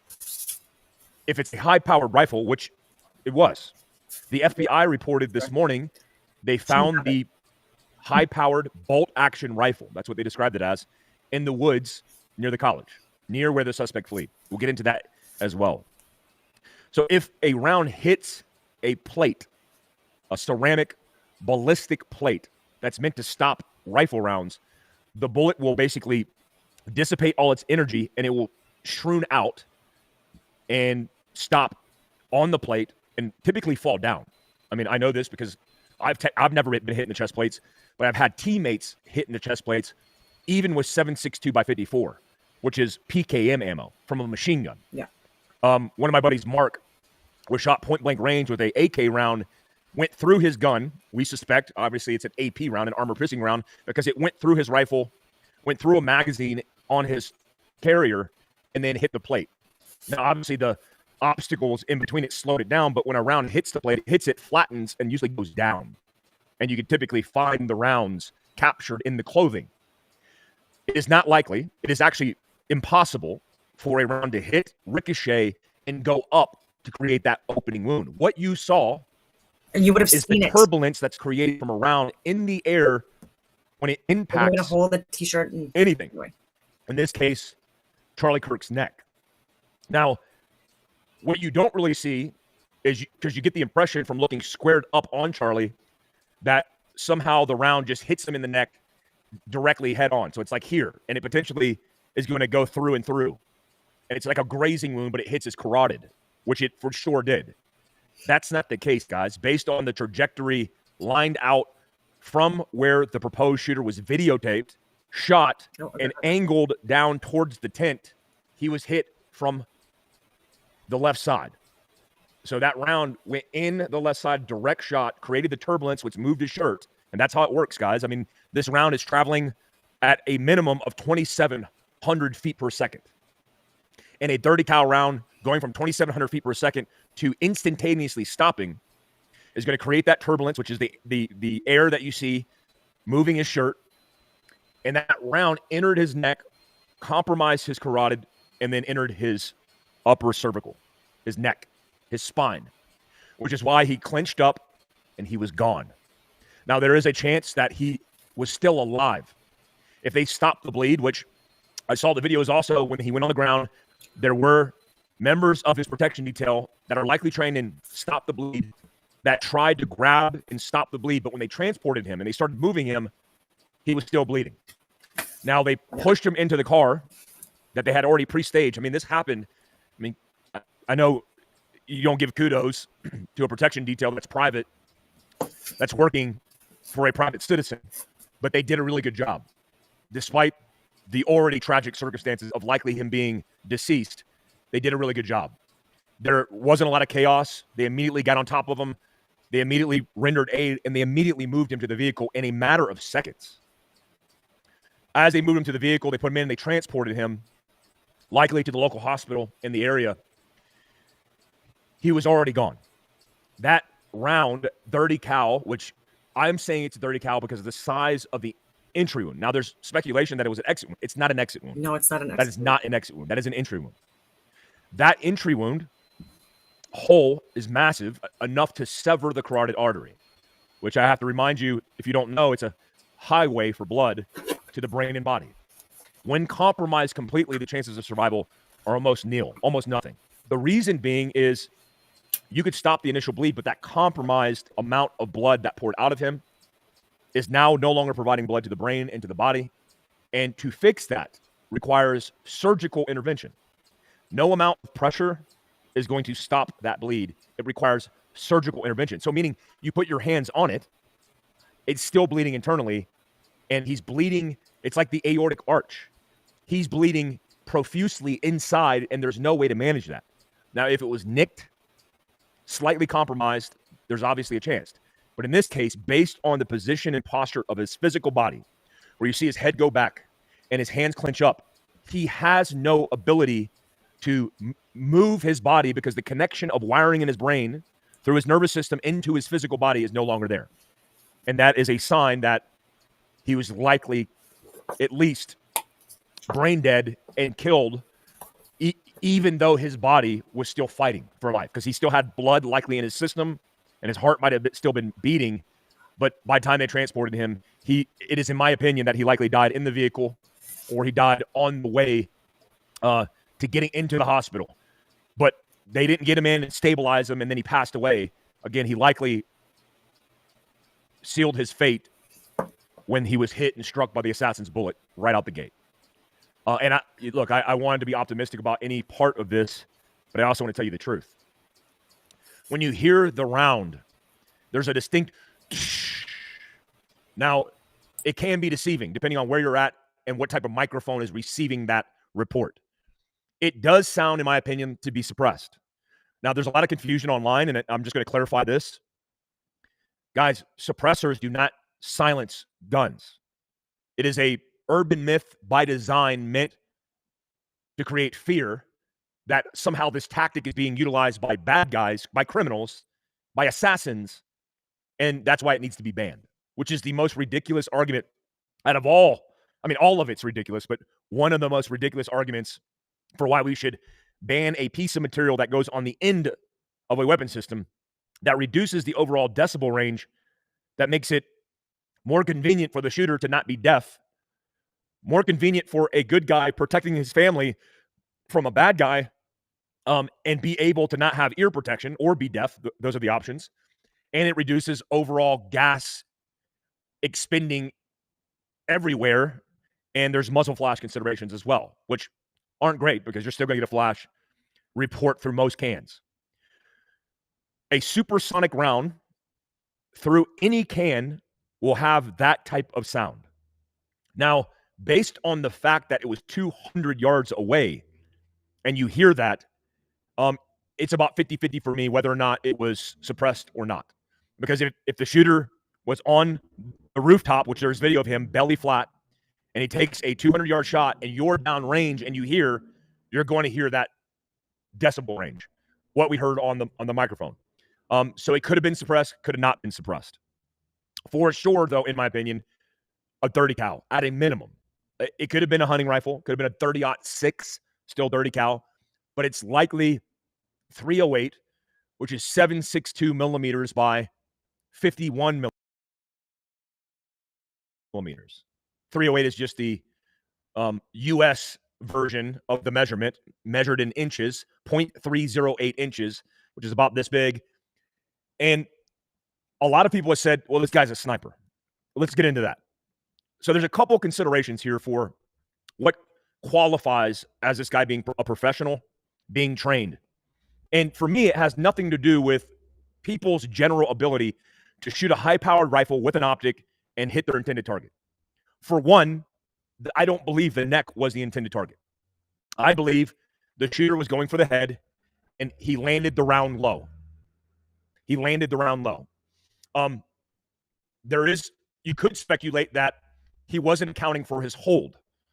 My speculation is that he flinched and likely dumped the round lower than he intended to, or he had a awkward position and didn't have the shot that he wanted, so he just took it as quickly as possible, snatched the round, and it indexed low. Why would I say that? Well, for sure, the shooter wasn't going for the highest statistical probability, meaning he wasn't going for the chest. He wanted to send one round and take Charlie Kirk's life. If you believe he had body armor, soft armor, then you would go for the head. You would not deliberately go for the neck. The head, which is in front of obviously everything that's the central nervous system, is mostly brain, followed by your nose. Let's start at the bridge, down. But in round, in any impact, at any angle, would likely penetrate the face or the head, and take the brain stem, and then shut the person down. It would be instant death. So I believe he went for the head, he pulled a shot, and dropped it into the neck. Now, what we do know is technically, this shooter likely had the skill set to understand how to plan an operation, how to recon or scout an operation, and how to execute it, which includes infill, actions on, and exfil. And I'll break that down for you, which makes me lean towards more that they're either a veteran, former MIL, GWAT vet, and have some type of experience with training. Because training would not be enough. Training would not be enough to complete this entire operation. What you do see when you have training without the experience, you get guys in Butler, Pennsylvania, where he's going for broke.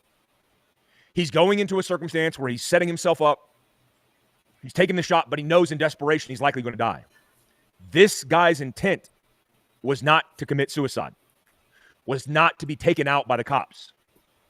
He infiltrated undetected, apparently by the description of dispatch, a helmet, black uniform, ski mask, and jeans with a rifle. That rifle was likely bagged out. He did not leave a shell casing behind. Is it the rifle that doesn't leave shell casings behind? It's not.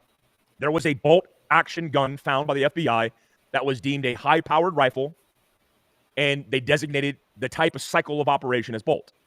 Meaning, to chamber a round, you push the bolt forward, you unlatch, push the bolt forward, which chambers the round, which is the round itself. The primer and the cartridge is sitting on the front of the bolt face, locked into position via a lug. You lock it into the barrel, the back of the barrel, which is known as the breech, and then you lock the gun down. You lock the bolt gun down.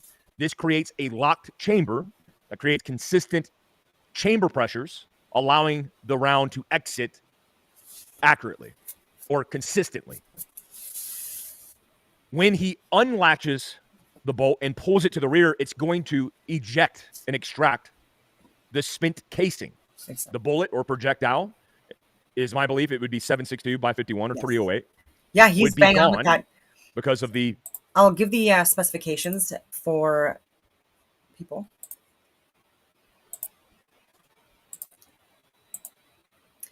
.30-06 refers to the Springfield cartridge a rifle ran with a caliber of 30 inches, 7.62 millimeter in bolt diameter. So bolt diameter 0.308 inches, 7.62. Case length 2.494 inches. Overall length approximately 3.34 inches. Typical bullet weighs 150, 180. Anyway, so it goes from there. Muzzle velocity. He was talking about a suppressor possibly being used. There was none found. Yeah. Yeah, he's very well informed.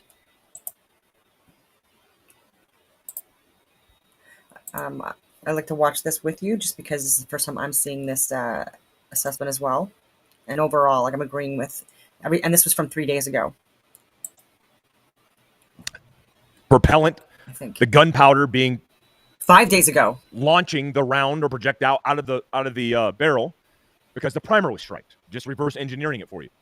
When he pulls back on that bolt, it extracts, ejects, and then he has to physically capture the round with his hand or look down, pick up that round, and move out. Yeah. You can get away with taking a shot knowing you potentially would be taken out because you haven't studied or had a plan for the entire operation. But if you have an experience, then you're going to get through the entire operation and do all of the parameters of it successfully. You're going to scout the location. You're going to infiltrate vehicle on foot. You're going to set up your position. You're going to take the shot and actions on, and then you're going to exfil.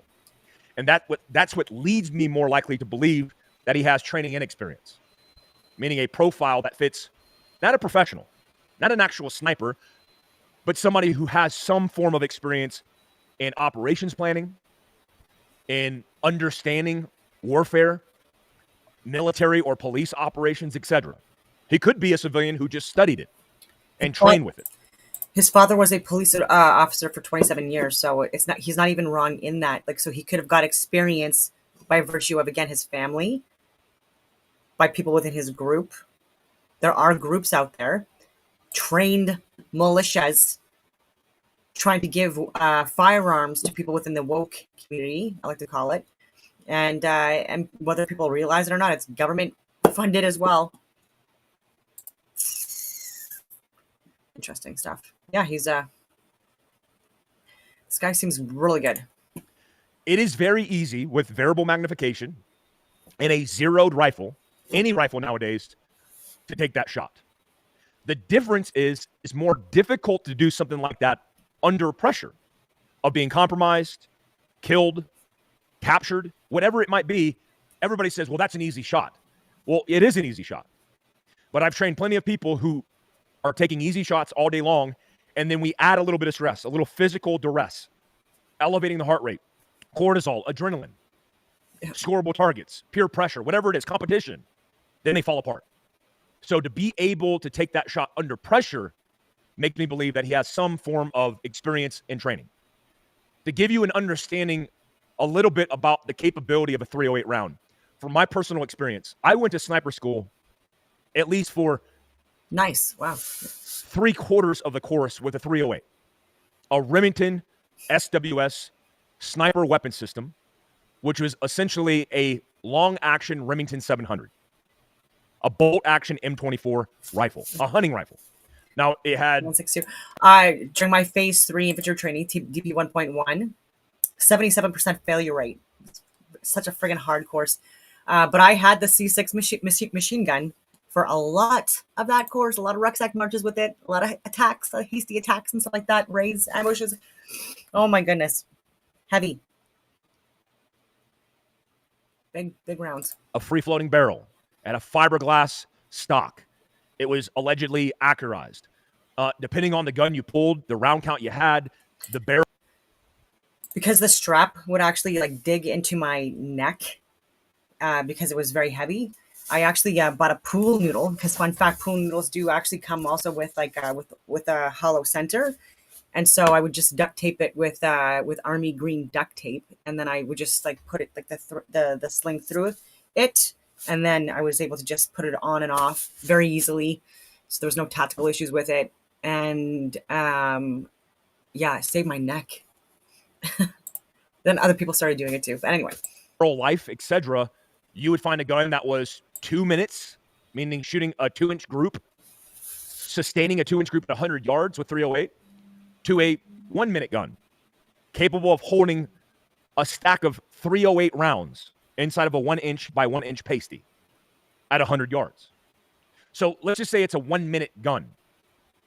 If it's a 1-minute gun, which most civilian rifles advertise to be that. I have a SIG 6.5 Creedmoor. It's called a SIG Cross. That rifle out of the box is a sub-minute gun. I could stack rounds on top of each other with a good optic, flat on my belly, in a good stable position all day long. All day long. 10, 20 years ago, when I was growing up as a sniper, it was hard to find a rifle like that. It was expensive if you wanted to have a rifle like that. Some of the best rifles I ever saw were variants like the M40A1 that the Marine Corps snipers used, built by Charlie from JSOC, one of the old JSOC armors. That rifle was likely a civilian variant and had variable magnification. When I went to sniper school with an M24, generally speaking, anything under 500 meters, because we did everything in meters, was an easy all-day shot. Even back then with a 10-power scope. We used a Leupold 10-power M3 Alpha scope that was minutes of angle in the BDC, in the units of measure. The bullet drop compensator on top, moving your elevation. We've since gone to, in my career field, over the course of 10 years, evolving the sniper game, we've since gone to mil radian for the bullet drop compensation, so mils, and typically at a minimum 21 power for variable magnification, meaning you could dial it out to all the way out, which is typically 3 at a minimum, all the way in to 21 power. At 200 yards with a 21 power scope, you would be able to basically focus in on Charlie Kirk's face at that distance. So at a round leaving the barrel, now again, this is 308 Winchester, it's Aquila 150 grain full metal jacket. There are a lot better rounds, but at 200 yards, the velocity is 2,200 feet per second, screaming. It exited the barrel at 2,700 feet per second. The deviation from a 100-yard zero, where obviously it's point of aim, point of impact, at 200 yards, if he didn't change his elevation with his reticle, he didn't dial the dope with his bullet drop compensator, the deviation would be 4 inches. I wouldn't call that nominal. I wouldn't call that a minor deviation. That is a hold. So if the shooter was holding down his reticle on Charlie Kirk's head and he sent a round without deviating his bullet drop compensation or holding for the round with a reticle, like a Christmas tree reticle, which I hate the term, but H59, H37, Tremor 2, Tremor 3 reticle that has all the holds in the bottom half of the reticle, including wind holds for deviation left and right, he would be about 4.2 inches low, generally speaking. Meaning if he was aiming here, he potentially could have dropped the round into his neck. So I think he was going for the head. He didn't compensate for his hold, which again speaks to me that he's not a professional sniper, which has been put out a lot, but he does likely have training. He does likely have some form of experience. And again, that experience doesn't have to be mil LEO. It could be he went to a training course and he gained experience through that training course. He went to a small unit tactics course. He's learned somewhere how to infiltrate, he's learned somewhere how to conduct an operation under stress in some form. The FBI has reported that this guy was seen coming into the area, walking into the building with a rifle, walking up the stairwell Now video confirms from a bystander that he was on the rooftop, belly flat, and then after the shot, they see him moving across, exfilled down the stairwell. This is all reported by the FBI, and that he moved off site on foot into a neighborhood. They've cased the neighborhood. They've talked to everybody with the camera, and allegedly they said it this morning, they have a video of him, and they're trying to get it technically analyzed so they could do more visual recognition. They found the rifle in the wood line with a palm print, multiple fingerprints tossed in the woods. That, to me, in several ways, points to the fact that he likely wasn't a professional, meaning he wasn't a sniper, but we'll find out. The biggest mistake I think the FBI is making right now is they were asked, why haven't they released it to the public? And they said, well, we want to technically analyze it, and if we can't get it assessed, if we can't get a clearer picture, then we will release the image to the public. Why would you not release that image now to the public? Because every second, every minute that goes by, he potentially is getting further away. And for some reason, post this event, when they said they had 2 alleged suspects that were person of interest, and then they later released them, there were no news reports on the shooter still on the loose. In fact, the opposite, the chief of police for UVU, actually, I think it was the state lead who's leading the investigation for Utah State Patrol, said, we're not concerned because it looks like he came in, he was a lone shooter, and he took out one guy. You should be concerned. There's an assassin who murdered the most impressionable, that's weird, conservative, not right-wing extremist, conservative voice of reason and logic, the Mother Teresa of the conservative movement, assassinated him, and you're not concerned for the safety of the public? Maybe you should be concerned. Because if that person's desperate, what else are they going to do? Exactly. On 9/11, what else are they capable of? Also, the University of Utah Police Department was notified of this event in advance, obviously. The chief of police acknowledged the failing of their department to provide the appropriate resources given the circumstances. I appreciate his perspective, his honesty, and his willingness to eat this, because you're right, it is your fault. And it is your officers' faults. That you have 6 officers dedicated with no other resources, by the way. The public has pointed out on social media there was no EMTs, no ambulances staged. You have a county fair with 100 people, and you'll have an ambulance on site. Yeah. A fire engine on site. Especially, because there was over 3,000 people there. That is, Yep. There was none of that. Agree. There were 3,000 plus people on site, and they had 6 officers. Most of them near co-located with Kirk's element, where they thought the potential risk would happen, but nobody covering the high ground.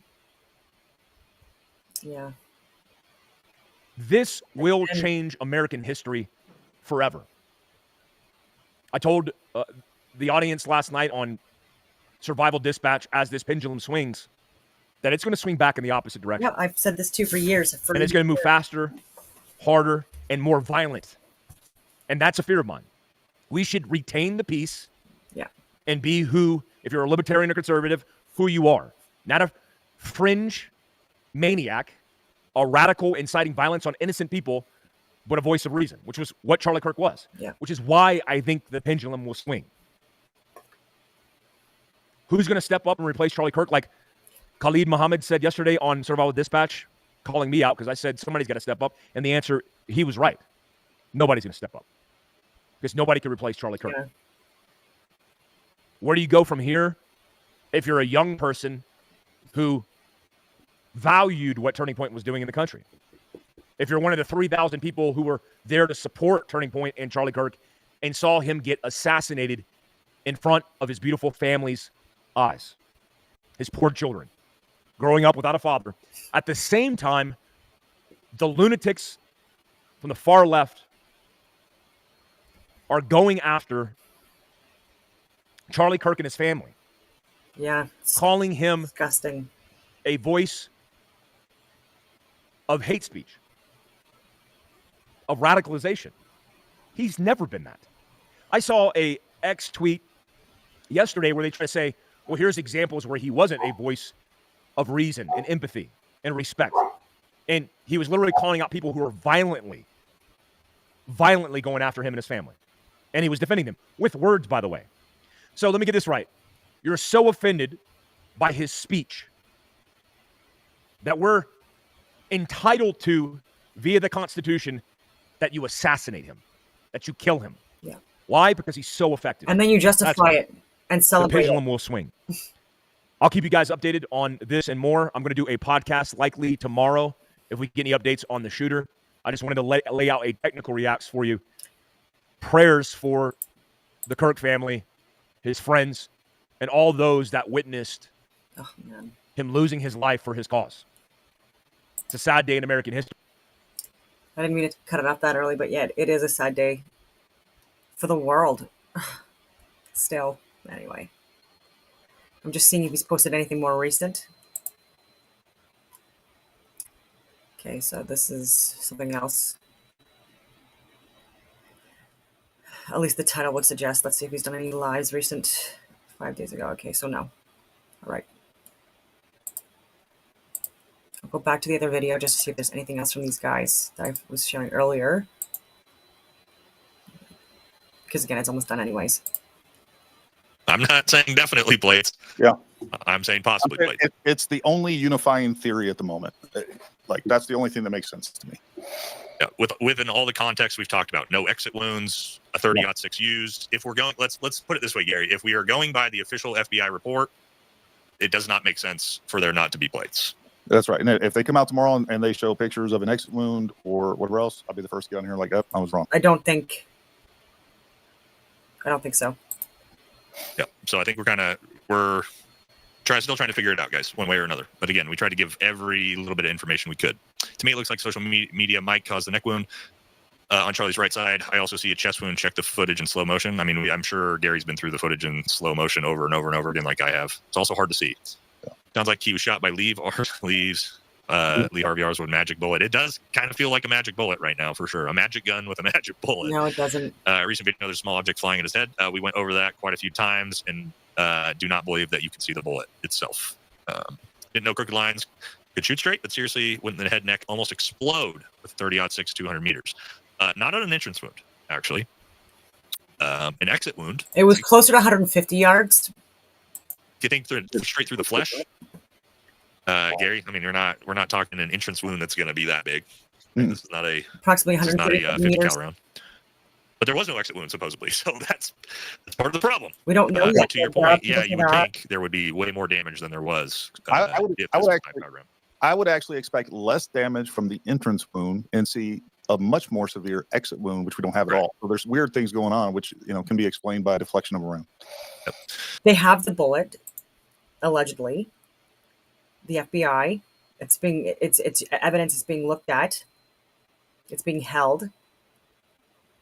And what we don't know is if it came from his body, so no exit wound, or if it was recovered. All right, 8B crass, but a lot of people have never shot anything with a 30-06. Hell, a ballistic 5.56 tip can damn near rip a deer's head off. That's not what I've seen shooting deer with the 30-06, but Me either. What the hell? okay, we'll go. I'm not going to get into that one. Spatter on the right side of the shoulder, not wound side. Turn off super chats, get some sleep. We got like 5 more. We're getting there. Bullet went into the side of the side, and it was an angle to the spine, the bones out the back, blood to the side. No. Can you provide insight on how the shot could have happened from the roof if the tent would have been impeded in the shooter's view? We don't know the tent impeded the shooter's view. I know that it didn't actually. So there's actually a video. There's a picture from the FBI, if you want to take that for what it is, from the supposed shooter's location. You can clearly see, like, that angle is not what people think it is. It's not as high as you think it is. It's not as acute as you think it is. It's probably a 10-degree slope or something like that. It's not that much, and you can clearly see. You would be able to see Charlie Kirk completely from that location at around 140 yards. Is what it actually is. Okay. Where's the autopsy report? We definitely would. We're going to be interested to see it. It's going to answer hopefully answer a lot of questions. Some people claim that it happened right before or after 51 Republicans in the Senate. House voted. That happened an hour after he was pronounced dead.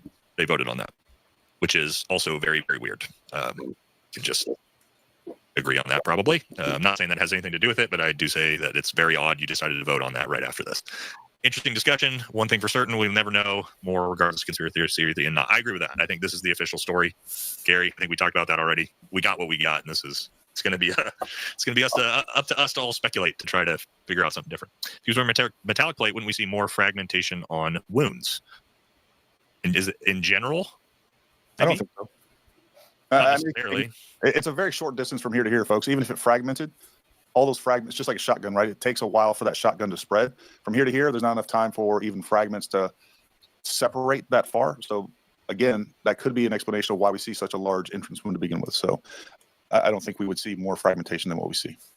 Got it. John Doe, $20. Just want to say Charlie came out, threw hats to the audience, they shot in the video, went over, then sits down, leads the scriptures, and debates begin. To the rest second, about 25 minutes thing. Okay. So 25 minutes in. Okay, we almost here. Did we make it to the end? Made it to the end. Anthony Lotta, $5. All right, we did it. If I missed any, guys, I'm sorry. Almost 200 super chats tonight. Almost 9,000 concurrent viewers. Absolutely crazy. Thank you very much to Gary. Obviously, we've both been racking our heads over this together for the last couple of days, trying to figure this out together. And so I don't think we have any definite answer, but I'll email them. Actually, I'll just see first, just to give them the benefit of the doubt, to see if they have recanted or further clarified. welcome back to the channel, everybody. So if you're not ready for a hard truth, anyway.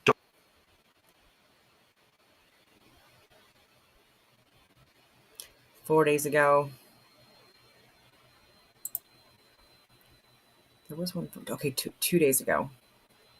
Let's see. Let's see first. All right. Should be live. We should be live. I'm not sharing the whole thing. Welcome, welcome. What's happening, Welcome, Nate? everyone. Good to finally meet Gary? you virtually. Oh, actually, no. Okay, so this is the same video. Anyway, okay, so no, that was the latest video. So on that note, I will leave it at that. I hope that people share this video if people want more in-depth, like debunking a lot of the theories that are out there. I do believe that it was the firearm. I do believe he was shot in the neck. Unfortunate. I do believe that this has caused a movement. I've done videos, if you want to take a look at them, from Rumble, even years ago, warning about this. Like when people get too extreme and radicalized on one side, you don't want the pendulum swing right to the far right, which is like generally ecclesiastic rulership. Okay, it's not good. It's not good, right? Because, and I'm not talking. I'm talking about ideologically speaking, where there's not a lot of room for, you know, more like as much acceptance as Charlie Kirk had. He was so moderate. You're getting these guys that are coming back in, like Milo and others. And again, they're not radicals and they're not extremists. They're not at all. I'm not saying that at all. But yeah, these guys, they believe that there's a lot of people that believe that homosexuality is a sin, and they don't believe that that gay people should have the right to be married. But again, like, this is such a small percentage of people that are Christians, and yeah. So I don't know how things are going to land. But anyways, but I'm talking about policy changes and stuff like that, and where like people might think this got too far, and now they're not going to want to further have any like, let's say, like legal rights when it comes to marriage for people in the LGBTQ community. Like, that might come out now. It's not something that should happen, but it might. Banning certain groups from holding firearms. It's already coming. So people within the trans community, they're saying that their constitutional rights are being violated because people are talking about possibly not allowing people that are transgender to be able to have firearms because of gender dysphoria being classified as a mental health issue in the DSM-5, and then possibly needing or requiring some kind of a doctor's note or letter, rather, in order to approve this person being able to have a firearm. So anyways, and so they were talking about gun rights being taken away from people on the right for how many years, and now there's pushback about people on the left having firearms within certain groups. And so again, people have been warned. And so I just think that, like, anyway, it is what it is. But anyway, on that note, I will leave it at that, and I hope that everyone has a wonderful rest of your day.